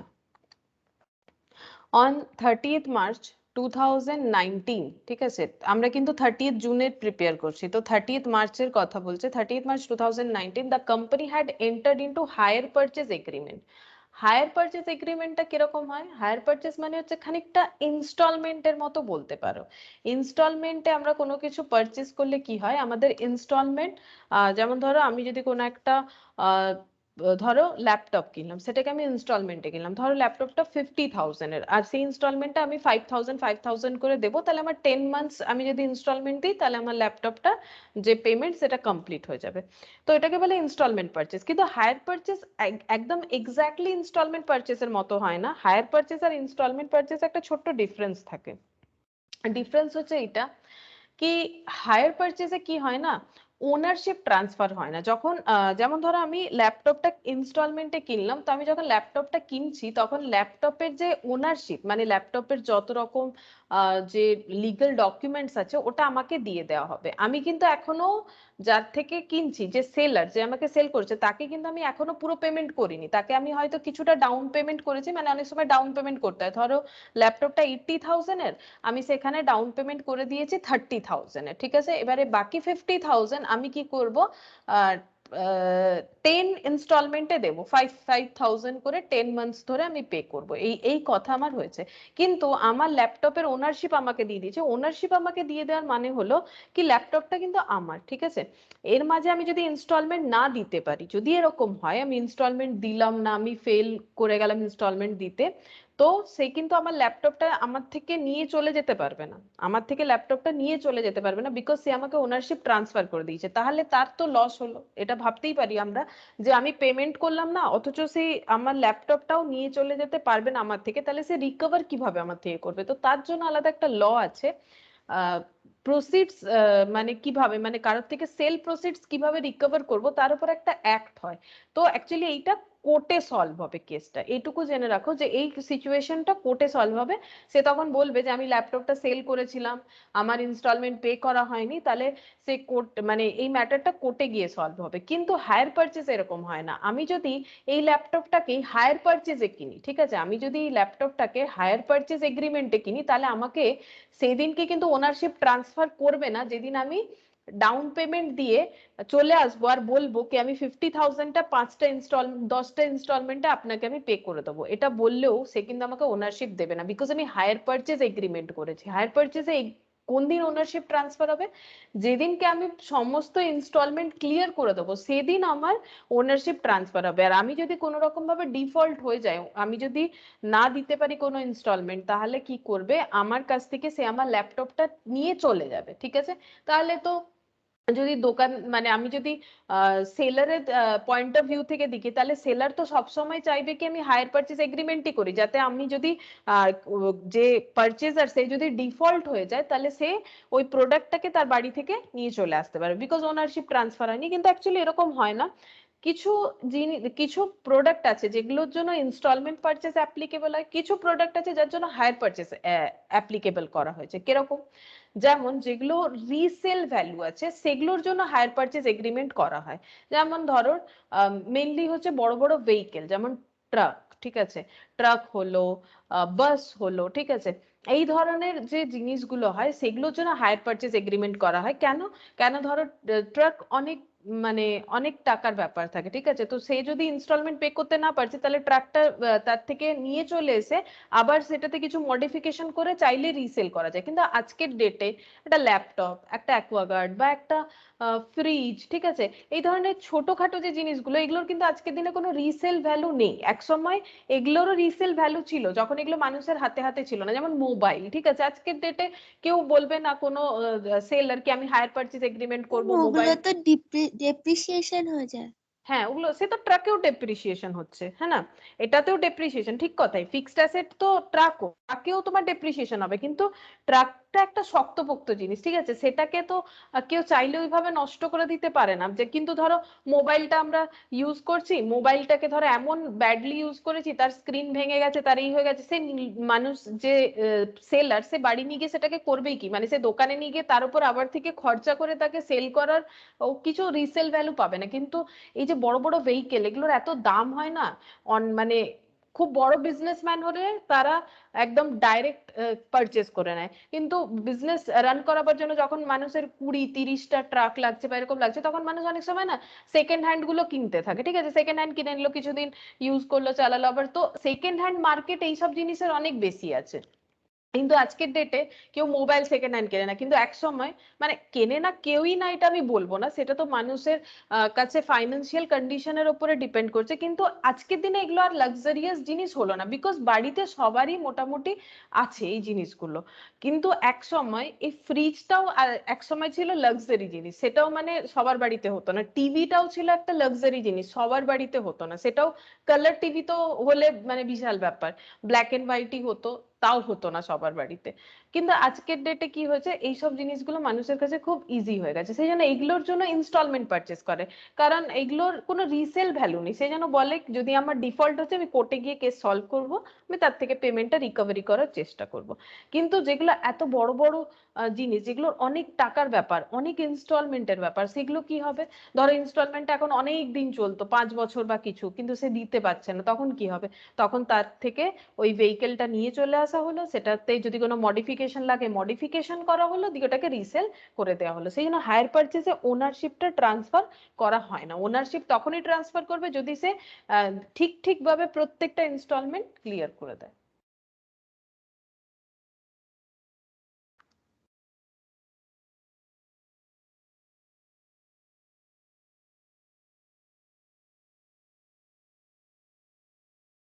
আচ্ছা, দেখো তো, ওইটাই আমি বলছিলাম কি যদি সে ঠিক করে প্রত্যেকটা ইনস্টলমেন্ট ক্লিয়ার করে দেয় তখন তাকে ওনারশিপ ট্রান্সফার করা হয়। তো এইটাই হচ্ছে ডিফারেন্স, ঠিক আছে, হায়ার পারচেস আর ইনস্টলমেন্ট পারচেসে। ঠিক আছে, এটা তো একটা ছোট্ট ডিফারেন্স বললাম, যদি আমার এখানে ডিফারেন্সটা দরকার ছিল না, বাট হঠাৎ করে হায়ার পারচেস জিনিসটা কি সেই জন্যই আমি একটু বলে দিলাম। ঠিক আছে, এটা কলেজেও তোমাদের থাকবে, সিএ তেও থাকবে, কলেজে যখন যাবে এই হায়ার পারচেসের উপরে কোয়েশ্চেন্স থাকে। তো হায়ার পারচেস এগ্রিমেন্টে কি বলছে, বলছে হায়ার পারচেস এগ্রিমেন্টের থ্রুতে কিছু পারচেস করেছে, কি করেছে সেটা তো এখানে কিছু বলেনি দেখছি। Agreement to pay by bank, মানে এই যে ইনস্টলমেন্টের টাকাটা ব্যাংকের থ্রুতে কি হয়ে যাবে, ব্যাংকের থ্রুতে পে হয়ে যাবে। তো সেটা হচ্ছে মানে অ্যাকচুয়ালি ইনস্টলমেন্ট আমরা ল্যাঙ্গুয়েজটা ইউজ করে নি, বাট হায়ার পারচেসে না কি ইউজ করা উচিত কথাটা, হায়ার চার্জ। ঠিক আছে, যেমন ইনস্টলমেন্টে কিনলে আমি বলি আমার ইনস্টলমেন্ট চলছে, আমি ইনস্টলমেন্ট পে করছি, কিন্তু হায়ার পারচেসে কিনলে বলতে হয় আমি হায়ার চার্জেস পে করছি। মানে এটা না খানিকটা রেন্টের মতো হয়ে যায়। যেমন ধরো কি আমি রেন্টেড হাউসে থাকি, ঠিক আছে, তো আমি হাউসটা ইউজ করার জন্য রেন্ট দিচ্ছি, ঠিক আছে, কিন্তু এই বাড়ির ওনারশিপ কোনোদিনই আমার হবে না। ঠিক আছে, একটা জিনিস ভেবে দেখো, আমি যদি একটা রেন্টেড হাউসে আছি তো আমি রেন্ট পে করছি, রেন্টটা যেহেতু আমি পে করছি তো হাউসটা ইউজ করার আমার কাছে পজিশন আছে, মানে অধিকার আছে, কিন্তু আমি বাড়িটা কোনোদিনই আমার ওনারশিপে আসবে না। হায়ার পারচেসটাও খানিকটা রেন্টেরই মতো। আমি একটা ট্রাক কিনে নিয়েছি আমার বিজনেসের জন্য, আমি ট্রাকটার এগেনস্টে প্রত্যেক মান্থলি বা কোয়ার্টারলি যেরকম আমার পেমেন্টের কথা আছে আমি একটা হায়ার চার্জেস পে করছি, কিন্তু ট্রাকটা কিন্তু এখনো আমার হয়নি, সেদিন হবে যেদিন আমি সমস্ত ইনস্টলমেন্ট, মানে যেটাকে বলে হায়ার চার্জেস অ্যাকচুয়ালি বলা উচিত, কিন্তু ইনস্টলমেন্ট কথাটাই সবাই সব জায়গায় ইউজ করে, কেউ হায়ার পারচেস কথাটা ইউজই করে না। ঠিক আছে, তো হায়ার চার্জেস যেদিন আমার পুরো কমপ্লিট পে হয়ে যাবে সেদিন আমাকে কিন্তু ওনারশিপটা ট্রান্সফার হয়ে যাবে। তো এইটা আমি তিনটে এগ্রিমেন্ট বলে ফেললাম এর মধ্যে, কিন্তু ইনস্টলমেন্ট, হায়ার পারচেস, আরেকটা হচ্ছে এই এই ধরনের জিনিসগুলো রেন্টেড হাউস, এগুলো এগুলো হায়ার পারচেসের সাথে খুব সিমিলার হয়। আমি বাড়ি ইউজ করছি তার রেন্ট দিচ্ছি, আমি গাড়ি ইউজ করছি তার হায়ার চার্জেস দিচ্ছি, কিন্তু গাড়িটা একদিন আমার হয়ে যাবে যদি আমি সমস্ত ইনস্টলমেন্ট ঠিকঠাক পে করে দিই, কিন্তু আমি রেন্ট ঠিকঠাক পে করলেও কোনোদিন বাড়িটা আমার হবে না, কারণ এটা ওই এগ্রিমেন্টের আওতাতে পড়েই না। কারণ বাড়িতে আমি জাস্ট বাড়িটাকে ইউজ করার জন্য তার সাথে এগ্রিমেন্ট করেছি, নাকি আমি পারচেস করার জন্য, কিন্তু গাড়ি বা ট্রাকটা আমি পারচেস করার জন্যই এগ্রিমেন্টে করেছি। আমি যদি পারচেস করে ফেলতে পারি ঠিকঠাক করে, আমি যদি হায়ার চার্জেস গুলো পে করে দিতে পারি, তাহলে কিন্তু আমাকে ওই যে গাড়িটা যে ভেহিকেলটা আছে তার ওনারশিপ আমাকে ট্রান্সফার করে দেওয়া হবে। এবার সেটাই বলছে কি on 30th March 2019 the company had entered into hire purchase agreement to pay by bank order a sum of 3 lakh on 10th of each month। তো প্রত্যেক মান্থের 10th যে ডেটা আসবে, মানে 10 তারিখ সোজা কথায়, সেদিনকে 3 লাখ টাকা করে হায়ার চার্জেস, ঠিক আছে, মানে যেমন ইনস্টলমেন্টের অ্যামাউন্ট হয়, তো বলছে হায়ার চার্জেস 3 লাখ রুপিস করে পে করতে হবে কমেন্সিং ফ্রম এপ্রিল 2009। এপ্রিল থেকে এই এগ্রিমেন্টটা স্টার্ট হয়েছে, তো এপ্রিলের 10th পে করতে হবে, এপ্রিলের পর জানুয়ারি মার্চ এপ্রিল মে, মে 10th, মে জুন জুলাই এরকম করে এগ্রিমেন্টটা চলতে থাকবে। No entries had been made in cash book, but cash book এইগুলোর কোনো এন্ট্রি করা হয়নি। এই যে পেমেন্ট গুলো ব্যাংকের থ্রুতে হয়ে যাচ্ছে, এর কোনো এন্ট্রি পেমেন্ট ক্যাশ বুকে দেয়া হয়নি। তাহলে কতগুলো 3 লাখ রুপিসের এন্ট্রি হয়নি সেটা আমাদের চেক করা উচিত, ঠিক আছে। তো এগ্রিমেন্টটা হয়েছিল 30th মার্চ 2019, ঠিক আছে, আর পেমেন্ট করতে হবে এপ্রিল 2019 থেকে। নর্মালি কি হয়, সেটা ইনস্টলমেন্টের ক্ষেত্রে হয়, আমি যদি এটা ধরো ফেব্রুয়ারি চলছে, আমি যদি ফেব্রুয়ারিতে ইনস্টলমেন্টে পারচেস করি কিছু, না আমার ইনস্টলমেন্ট স্টার্ট হবে মার্চ থেকে, ঠিক আছে, মানে আজকে যদি আমার 21 থেকে আমি স্টার্ট করছি, তাহলে 21 মার্চ মোটামুটি 1 মান্থ পর আমার ইনস্টলমেন্ট চালু হয়। ঠিক সেরকমই দেখো এখানেও বলেছে কি যে জিনিসটা পারচেস করেছে হায়ার পারচেস এগ্রিমেন্টে, সেই এগ্রিমেন্টটা হচ্ছে 30th মার্চ, কিন্তু পেমেন্ট হচ্ছে এপ্রিলের 10 থেকে স্টার্ট হবে, ঠিক আছে, এখানে এপ্রিলের 10 থেকে হবে, কারণ বলেই দিয়েছে কি 3 লাখ করে দিতে হবে hire charges 10th of each month, প্রত্যেক মাসে 10 তারিখে দিতে হবে। আর এই পেমেন্টটা শুরু করতে হবে এপ্রিল থেকে। মার্চের 30 তারিখে এগ্রিমেন্ট হয়েছে। আমরা জুন মাসের স্টেটমেন্ট বের করেছি, এখানে দেয়া ছিল না কি জুন মাসে, June in the month of June এই স্টেটমেন্টটা মিনি স্টেটমেন্ট যে ব্যাংকের, সেটা এরা ফাইন্ড আউট করেছে নিকি অ্যান্ড কোম্পানি। তাহলে আমাকে বলো কি কতগুলো ইনস্টলমেন্ট পে হয়ে গেছে, মিন্স কতগুলো হায়ার চার্জেস পে হয়ে গেছে, 3 লাখ করে এপ্রিল থেকে স্টার্ট হয়েছে।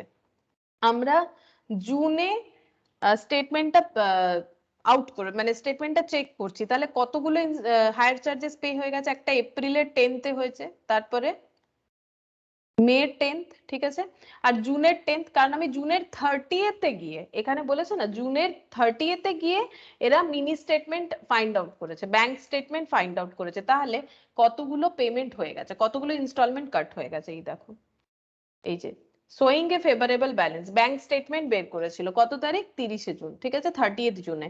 তাহলে কতগুলো হায়ার চার্জেস পে হয়ে গেছে এরই মধ্যে, যার কোনো রকম ক্যাশ বুকে এন্ট্রি হয়নি, তাহলে টোটাল কতগুলো পেমেন্ট হয়ে গেছে, 3 লাখ করে 3 months। 3 মান্থস, তাহলে টোটাল কত টাকার পেমেন্ট হয়ে গেছে, কত ক্যাশ আউটফ্লো হয়ে গেছে 3 লাখ করে 3 মান্থস যদি হয়,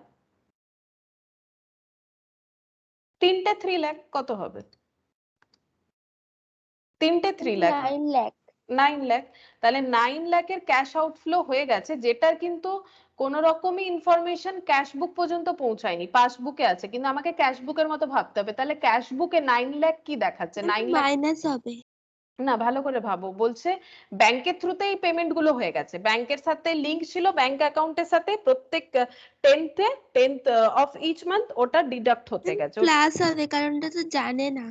হ্যাঁ, ওরা তো জানে না, ওরা এটার কোনো ইফেক্ট দেখায়নি, তাহলে এটা এদের তো 9 লাখ প্লাস দেখাচ্ছে, কিন্তু ব্যাংকে আমার 3 লাখ 3 লাখ 3 লাখ 3 লাখ করে 3 মান্থসে কাট হয়ে গেছে। তারপর বলছে এই কাস্টমার অফ দ্য ফার্ম, মানে নিকি অ্যান্ড কোম্পানির একটা কাস্টমার আছে হু received a cash discount of 4% on his account of 4 lakh.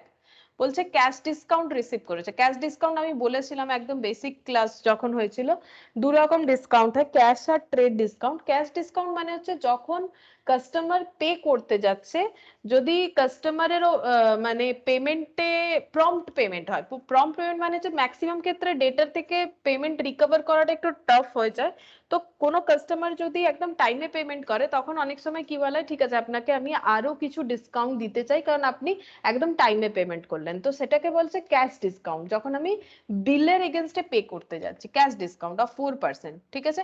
এটা কিন্তু সবাই পাবে না, এটা সেই কাস্টমারই পাবে যে সঠিক টাইমে পেমেন্ট করছে। কিন্তু ট্রেড ডিসকাউন্ট সবার উপর অ্যাপ্লিকেবল হয়, যেটা বড় বড় করে লেখা থাকে, মলে যাবে দেখবে দুটো টিজ নিলে 100 রুপিজের ছাড়, ফ্ল্যাট 20%, 40%, 50%, এটা কিন্তু সবার জন্য অ্যাপ্লিকেবল, ঠিক আছে, কিন্তু ক্যাশ ডিসকাউন্ট সব কাস্টমারের জন্য অ্যাপ্লিকেবল হয় না।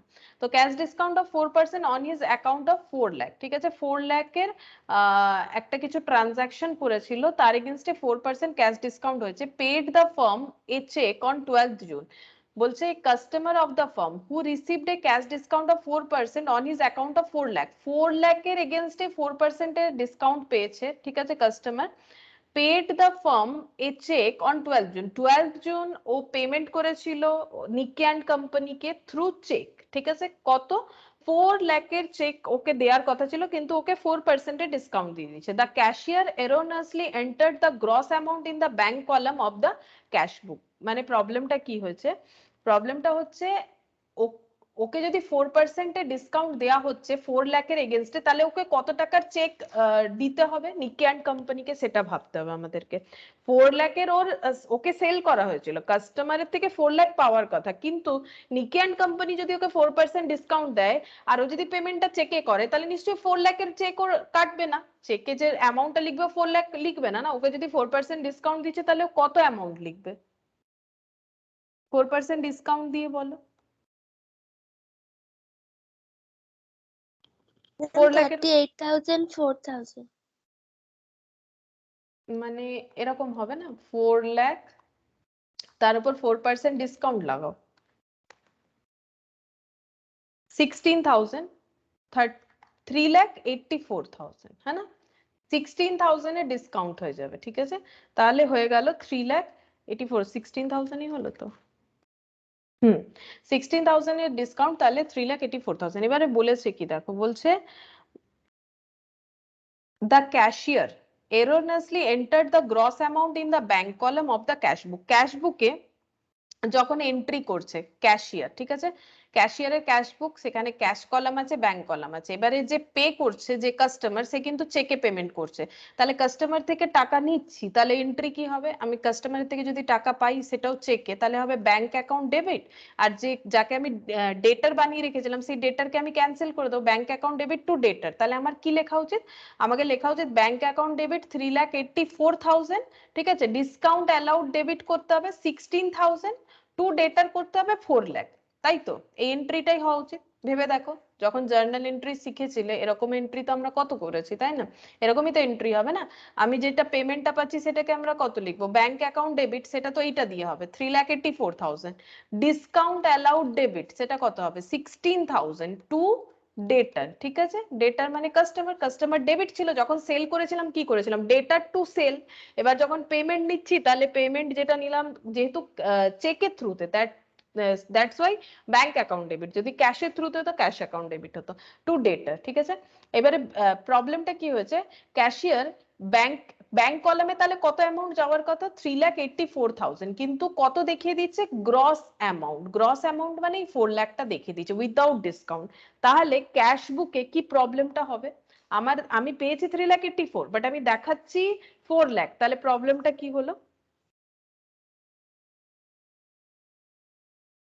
ভেবে দেখো, তুমি তুমি ধরো আমার থেকে 4 লাখ পাবে, কিন্তু তুমি বললে যে আমি ডিসকাউন্ট দিচ্ছি ম্যাম আপনাকে 16,000, আপনি আমাকে 3,84,000 দিন। আমি 3,84,000 দিয়ে দিলাম, কিন্তু তুমি যে অ্যাকাউন্টটা মেনটেন করছো সেখানে তোমার তো 3,84,000 লেখা উচিত। তুমি তো আমার থেকে 3,84,000 নিচ্ছ, আমাকে ডিসকাউন্ট 16 দিচ্ছ, ডিসকাউন্ট কলামে 16,000 লেখা উচিত তুমি যে ক্যাশ বুকটা মেনটেন করছো। কিন্তু তুমি ব্যাংক কলামে 3,84,000 এর জায়গায় 4 লাখ লিখে দিয়েছো। এতে প্রবলেমটা কি হবে? তোমার ব্যাংক কলামটা কি দেখাবে? ব্যাংক কলামে ভুলটা কি দেখাবে?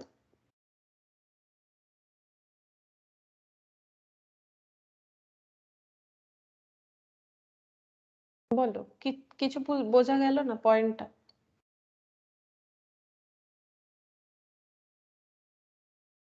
তুমি ধরো আমার থেকে 100 রুপিস পাবে, ঠিক আছে? আমি শর্ট করে দিচ্ছি অ্যামাউন্টটা। তুমি আমার থেকে 100 রুপিস পাবে, কিন্তু তুমি আমাকে বললে ম্যাম আমি আপনাকে 10 রুপিসের ডিসকাউন্ট দিলাম, আপনি আমাকে 90 রুপিস দিন, ঠিক আছে?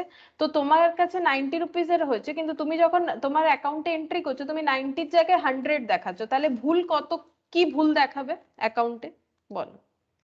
1,600 16,000, ওটা 16,000।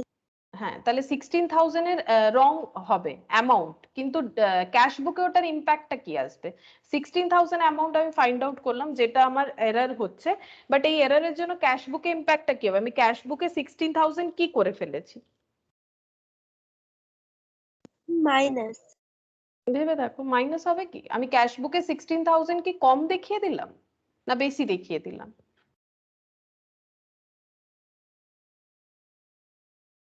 বেশি। বেশি, তাহলে আমার এটা ক্যাশ বুকে তো 16,000 আমার বেশি দেখাচ্ছে। আমি যখন ব্যাংক কলামটা টোটাল করবো আমার 16,000 বেশি দেখাবে না? আমার 4 লাখের জায়গায় আমি 3,84,000 দেখাচ্ছি। আমি ডিসকাউন্টের 16,000টা কনসিডারই করছি না, তাহলে আমার তো দেখাবে কি আমার পেমেন্ট 4 লাখ এসছে, সেটা তার মানে আমার 16,000 বেশি দেখাবে। বোঝা গেল কি না বলো এবারে? 16,000 বেশি দেখাবে কি না? হ্যাঁ ম্যাম। আচ্ছা, নেক্সট দেখো, bank charges amounting 3,000 had not bin entered in cash book. Bank 3,000 charge কেটেছে কিন্তু সেটা ক্যাশ বুকে এন্টার্ড হয়নি, তাহলে 3,000টা ক্যাশ বুকে কি দেখাবে? ব্যাংক চার্জ কেটেছে কিন্তু ক্যাশ বুকে আমরা এটার ব্যাপারে কিছু জানি না, তাহলে ক্যাশ বুকে 3,000টা কি দেখাবে? প্লাস। প্লাস দেখাবে। আমার তো চার্জ আমি জানি না কেটেছে, তো আমার তো এটা অতটা ব্যালেন্স আমার কিছু ডিডাক্ট হচ্ছে না। 28 June a customer of the company directly deposit the amount in the bank. কোন একটা কাস্টমার আছে ব্যাংকে ডাইরেক্ট গিয়ে 4 লাখ ডিপোজিট করে দিয়েছে, but no entry had been made in the cash book. But আমরা জানি না, আমরা ক্যাশ বুকে কোনো এন্ট্রিও করিনি, তাহলে আমার ক্যাশ বুকটা কি দেখাচ্ছে? মাইনাস হবে। মাইনাস দেখাচ্ছে। ক্যাশ বুক আমার 4 লাখে কম দেখাবে যখন আমি কম্পেয়ার করবো, তো এখানে 4 লাখ কম দেখাবে। আচ্ছা, নেক্সট হয়ে গেল 11,200 paid into the bank had been entered twice in the cash book. এবারে কি বলছে দেখো, বলছে 11,200 paid in the bank, ব্যাংকে আমরা পে করেছি, বলছে এই এন্ট্রিটা ক্যাশ বুকে দুবার করে দিয়েছি। মানে ক্যাশ বুক, ঠিক আছে, ক্যাশ বুকে ক্যাশ কলাম ব্যাংক কলাম, আমি যদি ব্যাংকে ডিপোজিট করতে যাচ্ছি অ্যামাউন্ট, দেন আমি কি এন্ট্রি করব? আমি যখন ক্যাশিয়ারকে বলবো কি আমি কিন্তু 11,200 ব্যাংকে ডিপোজিট করতে চাইছি, তখন আমার অ্যাকাউন্টেন্ট কি এন্ট্রি করবে? এই নিকি অ্যান্ড কোম্পানির অ্যাকাউন্টেন্ট কি এন্ট্রি করা উচিত ওর এটার জন্য? ধরো এটা যদি এইটা না দেয়া থাকতো, এই পয়েন্টটা শুধু এটা দেয়া আছে, ক্যাশ বুক তৈরি করছো, 11,200 পেড ইন দা ব্যাংক, তাহলে কি এন্ট্রি হবে? Ma'am bank account debit to cash.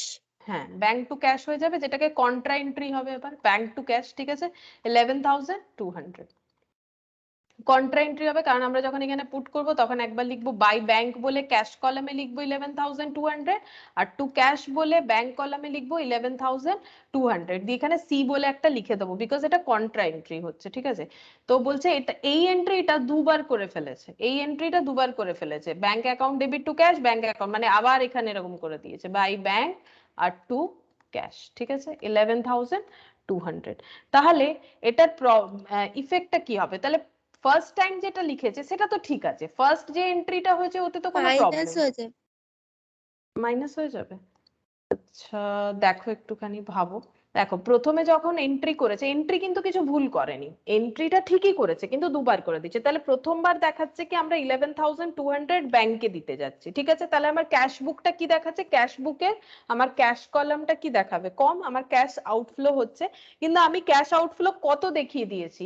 11,200 আমি কম দেখিয়ে দিয়েছি। দেখো এটার না একটু ট্রিটমেন্টটা আলাদা রকম হবে, যেমন আমি প্রথমে -11,200 ক্যাশ বুকে দেখিয়েছি, কারেক্ট, ঠিক আছে, আবার আমি -11,200 দেখিয়ে দিয়েছি, ঠিক আছে, আবার আমি -11,200 দেখিয়ে দিয়েছি,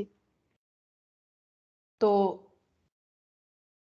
11,200 পেইড ইনটু দ্য ব্যাংক, হ্যাঁ ঠিক আছে, ডিপোজিট করতে গেছি, তাহলে আমার 11,200 আমাকে ক্যাশ বুকের মতো ভাবতে হবে, তাহলে ক্যাশ বুকে আমি একবার -11,200 দেখিয়েছি, আবার একবার -11,200 দেখিয়েছি, কিন্তু আমাকে ক্যাশ বুকের কোন কলামটা ভাবতে হচ্ছে বলো তো? আমি কিন্তু ক্যাশ বুকের ক্যাশ কলাম ভাববো না, আমি ক্যাশ বুকের ক্যাশ কলামটা ভাববো না, আমি একটু এখানটায় তো মিস ইন্টারপ্রিট করে ফেললাম।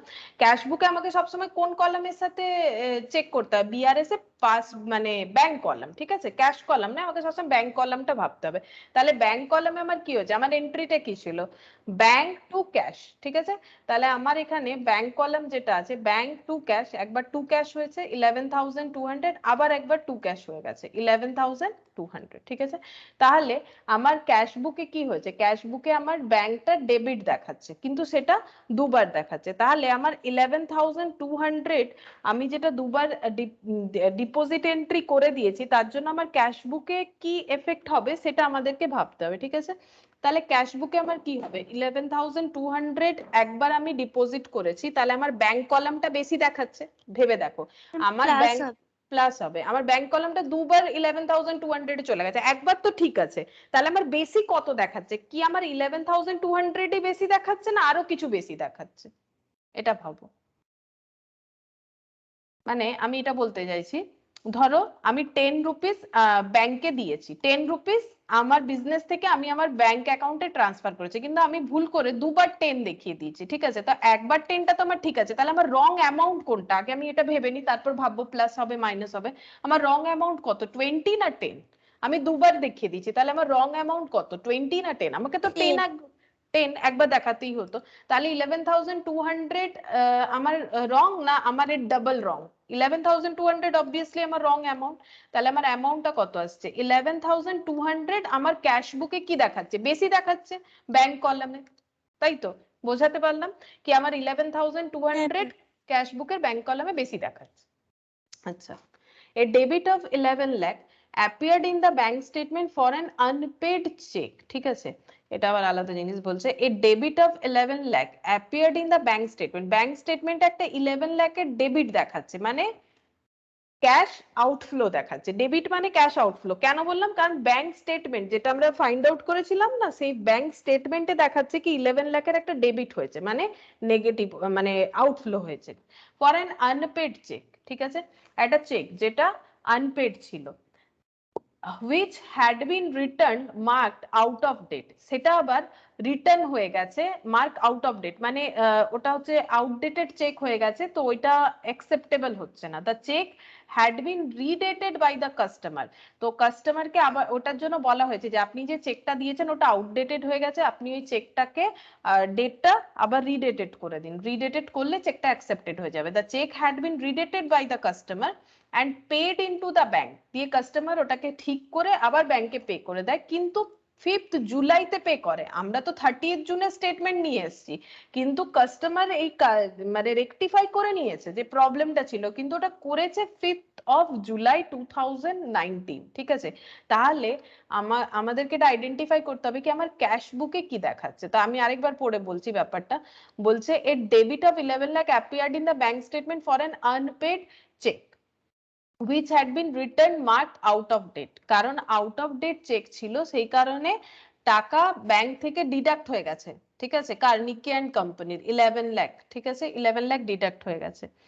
তো এটা এই জন্য হয়েছে কারণ চেকটা আউটডেটেড হয়ে গেছিল। তো কাস্টমারকে বলা হয়, কাস্টমার কি করে, চেকটা ঠিক করে 5th অফ জুলাই নিজের চেকটা ডিপোজিট করে দেয়। তো 5th অফ জুলাই আমার ব্যাংক অ্যাকাউন্টে টাকা আসবে, তার আগে তো আসছে না। কিন্তু আমাকে তো এখানে ব্যাংকের ব্যাপারে ভাবতে হবে না, আমি এটা ভাববো কি আমার ক্যাশ বুকে কি দেখাচ্ছে। তো আমাকে যদি আমার কাস্টমার একটা চেক দিয়েছিল, ঠিক আছে, সেটা আমি টাইমে ডিপোজিট করিনি বলে ওটা আউটডেটেড হয়ে গেছে।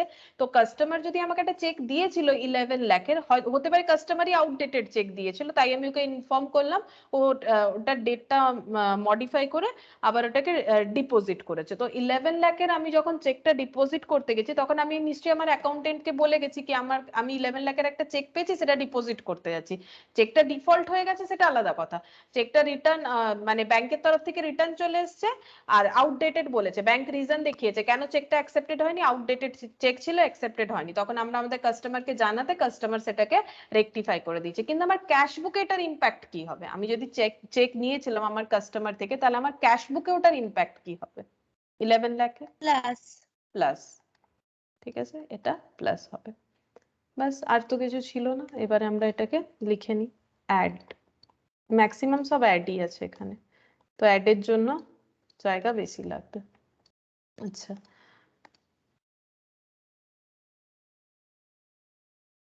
ফার্স্ট ছিল ডিপোজিট উইথ ব্যাংক, এটা ছিল বাট নট ক্রেডিটেড, এইভাবে লিখে দিচ্ছি, deposit it had not been credited by the bank. তো আমি ল্যাঙ্গুয়েজটা একটু শর্টকাট করে দিচ্ছি, এইভাবেও আমরা লিখতে পারি, deposited with bank but not credited, কিন্তু ব্যাংক এখনো সেটাকে ক্রেডিট করেনি। আর যদি শর্টকাটে লিখতে অসুবিধা হয় তাহলে এই পুরো ল্যাঙ্গুয়েজটা লিখতে হবে, একটু টাইম লাগবে। 3,09,200।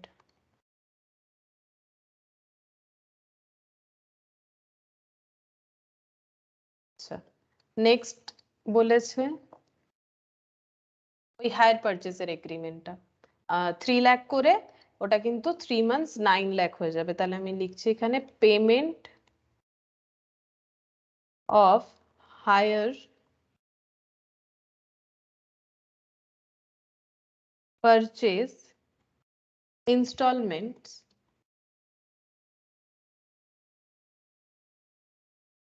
not entered in the cash book. তো এটা 3 লাখ ইন্টু 3 করে দিলাম 9 লাখ। আচ্ছা, তারপরে একটা ছিল ডিসকাউন্ট অ্যালাউড ছিল বোধহয় এর পরেরটাই, হ্যাঁ 16,000 এর যে ডিসকাউন্টের ব্যাপারটা ছিল, তাহলে ডিসকাউন্ট অ্যালাউড, যেটা 16,000 এর ডিসকাউন্ট অ্যালাউড করা হয়েছিল ওটাকে কনসিডার না করে গ্রস অ্যামাউন্টটাই এন্ট্রি করে দেওয়া হয়েছে, তাহলে discount allowed wrongly entered in the bank column. এটা এই জন্য এইভাবে লিখলাম, ব্যাংক কলামে আমি ডিসকাউন্ট অ্যালাউডটাকে এন্টার করে দিচ্ছি, মানে আমি 16,000 এর ডিসকাউন্ট না দিয়ে অ্যাডিশন করে 4 লাখই দেখাচ্ছি, তার মানে আমি ডিসকাউন্ট অ্যালাউডটাকেও ব্যাংক কলামেই দেখাচ্ছি, যেটা ভুল। এটাও লিখতে পারি বা আমরা এইভাবেও লিখতে পারি কি discount of 4% is not considered, সেটাও লিখতে পারি, একই ব্যাপার, আমরা ডিসকাউন্টটা দেখাচ্ছি না, বা গ্রস অ্যামাউন্ট ইজ এন্টার্ড এটাও লিখতে পারি। তাহলে এখানে হয়ে গেল 16,000। আচ্ছা, নেক্সট হয়ে যাবে bank charges 3,000 had not been entered in cash book, তাহলে এখানে লিখছি bank charges not entered in the cash book 3,000। আচ্ছা, নেক্সট আছে কাস্টমার বলছে ডিপোজিট করেছে, directly deposited the amount but not entered in the cash বুক। আচ্ছা, কাস্টমার ডাইরেক্টলি ব্যাংকে দিয়ে দিয়েছে বাট কিছু বলেনি সেই ব্যাপারে, তো এটা মাইনাস হয়েছিল আমাদের, এই একটাই লেস আইটেম ছিল, তো আমি এখানে লিখে দিই direct deposit by customer not entered in cash book, এটা হয়ে গেল 4 লাখ নেগেটিভ। আচ্ছা, তারপরে এটা 11,200 paid into the bank had been entered twice in cash book, তাহলে এটা লিখতে হবে deposit entered in the cash book twice, তো 11,200 ক্যাশ বুকে বেশি দেখাবে। আচ্ছা, এইটা 11 লাখ চেকের যে প্রবলেমটা হয়েছিল, তাহলে cheque returned out of date entered in cash book 11 lakh। তো এই প্লাস আইটেমটা অবভিয়াসলি বেশি আছে, তো প্লাস আইটেমটা এখানে আমরা লিখি, তো এখানে 10,39,000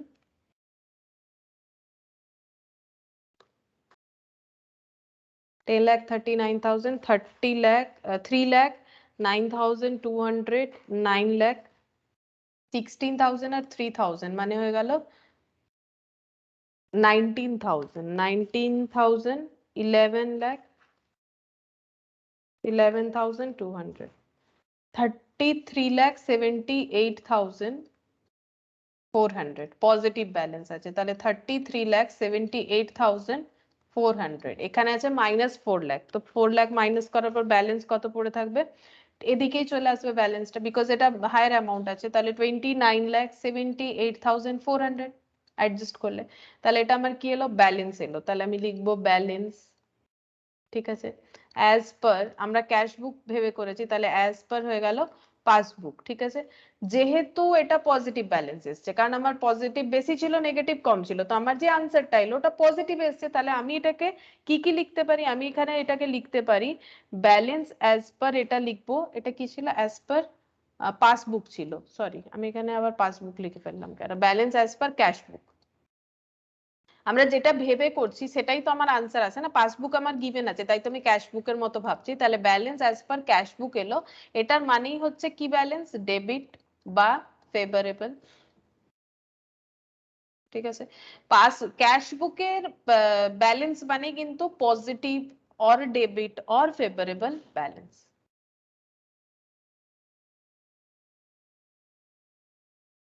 এবারে এটা হচ্ছে ইলাস্ট্রেশন 11টাই লাস্ট আছে, ঠিক আছে। তো আমি এটা হোমওয়ার্ক দিয়ে দিচ্ছি তোমাকে 11টা, তার সাথে এটা তো আমি তোমাকে শেয়ার করেইছি, ঠিক আছে, এই পিডিএফটা 11এরটা একবার দেখবে। আর এখানেও কিছু সামস আছে, ঠিক আছে, কিন্তু কোনটা করতে হবে না সেটা আমি দেখে নিচ্ছি একবার, অ্যামেন্ডেড ক্যাশ বুক আছে নাকি সেটা একবার চেক করে নিচ্ছি। এখানে 4 করতে পারো, 3 করতে পারো।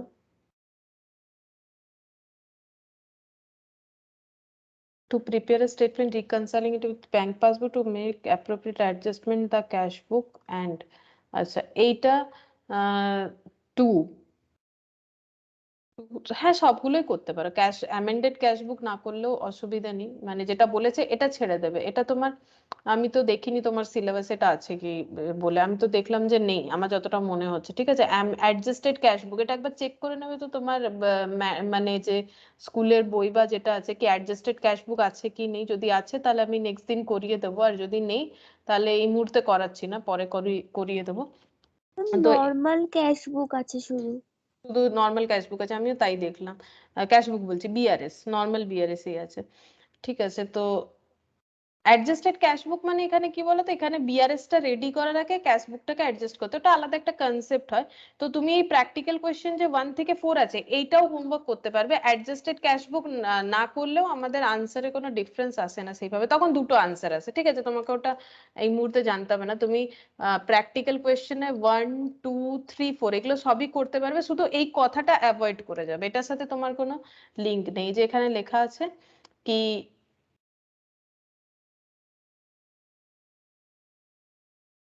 এই যে এখানে 3, আচ্ছা 3 নাম্বার থেকে দিয়েছে কি না ইলাস্ট্রেশন 2 থেকে, এই যে এখানে একটা কথা দিয়েছে না, to make the appropriate adjustment in the cash book and to prepare statement reconciling it with the bank passbook। তো এই পয়েন্টটা তোমার দরকার নেই, এই পয়েন্টটাকে তুমি অ্যাভয়েড করেই করতে পারো, মানে জাস্ট তুমি যেরকম করেছো ওরকম করবে, তোমার কাছে যেমন কোয়েশ্চেন দেয়া আছে এবার তুমি অ্যাজ পার ক্যাশ বুক বা পাসবুক হিসেবে এটা স্টার্ট করতে পারো। তো এখানে 2 3 4 চারটে আছে বোধহয়, 2 3 4, হ্যাঁ চারটে আছে, বাস এই চারটে 2 3 4 তিনটে, আর ওখানে একটা ইলাস্ট্রেশন 12 না 11 যেটা বাকি থাকলো, এই চারটে করতে পার, দেখে নিচ্ছি একবার হচ্ছে। 11। হ্যাঁ 11, তাহলে আমি এখানে একবার লিখে নিই মনে থাকবে, এটা 11 করে দিলাম, 11 2 3 4 এগুলো আমি হোমওয়ার্ক দিয়ে দিলাম, ঠিক আছে। তো আনসার আছে ওখানে করা, কিন্তু ওটা একদম দেখার দরকার নেই, আমরা যেরকম শিখেছি ওরকম ভাবে করবে, তাহলে তোমার প্র্যাকটিস হয়ে যাবে, রেডি হয়ে যাবে চ্যাপ্টারটা, ঠিক আছে। ঠিক আছে তাহলে আজকে এতটাই করো। ম্যাম আমাদের ফাইনাল এক্সাম এপ্রিলের 2 থেকে। এপ্রিলে 2 থেকে দিয়েছে, আচ্ছা ঠিক আছে তাহলে। আচ্ছা কালকে ক্লাস করতে পারবে, কখন করতে পারবে বলো তো, কালকে এরকম টাইমে করতে পারবে 6টা বা 5:30, না আরো লেটে? লেটে হবে 7:30। 7:30, আচ্ছা। আর স্যাটারডে কি তোমার স্কুল থাকে? স্যাটারডে স্কুল থাকে, হাফ স্কুল থাকে। হাফ স্কুল থাকে, কখন ছুটি হয়ে যাবে? 1:30টাতে।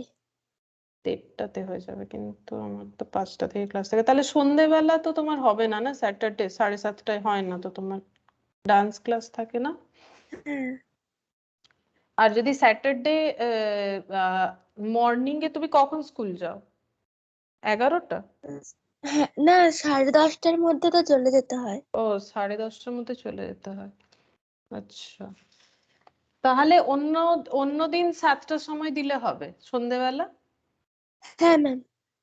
আচ্ছা ঠিক আছে, তাহলে এক কাজ করবো 7টার সময়, তাহলে কালকে কালকে 7:30 বাজবে, হ্যাঁ ম্যাম। কালকে 7:30, আচ্ছা। কালকে কি স্কুল বেশিক্ষণ হয় না অন্য ক্লাস আছে কিছু? অন্য বেঙ্গলি ক্লাস আছে। বেঙ্গলি ক্লাস আছে, আর ওয়েডনেসডে তো স্যারের কাছে ক্লাস থাকে ওয়েডনেসডে তো, আচ্ছা। আর থার্সডে, ঠিক আছে তাহলে কাল, থার্সডে কিছু থাকে না। থার্সডে কিছু থাকে না স্কুল? স্কুল তো ওই 4:30তে ছুটি হয়ে যায়। আচ্ছা, তাহলে থার্সডে করা যেতে পারে। থার্সডে আমার সন্ধেবেলা কখন থাকে? থার্সডে হচ্ছে, একটা সেকেন্ড একটু ভেবে নিই। থার্সডে মর্নিং, সন্ধেবেলা আমার ক্লাস থাকে। থার্সডে 7টা থেকে করা যেতে পারবে? হ্যাঁ ম্যাম। ঠিক আছে, তাহলে দেখো অ্যাকাউন্টসটা তো হয়েই গেছে, শুধু কস্টটা আর হচ্ছে স্ট্যাটিস্টিক্স, তাই তো? স্ট্যাটিস্টিক্সে তো বেশি কিছু নেই। ঠিক আছে, আমি তো তোমাকে 7টা করেই দিচ্ছি। আমি তোমাকে জিজ্ঞেস করে নেবো হোয়াটসঅ্যাপে, ঠিক আছে? টাইমগুলো বলে দেবো। যেমন কালকে 7:30টায় হবে বলছো, তাহলে কালকে 7:30টাতেই করিয়ে দেবো, স্ট্যাটিস্টিক্স করিয়ে দেবো কালকে, ঠিক আছে? 7:30টার সময়। ঠিক আছে তাহলে।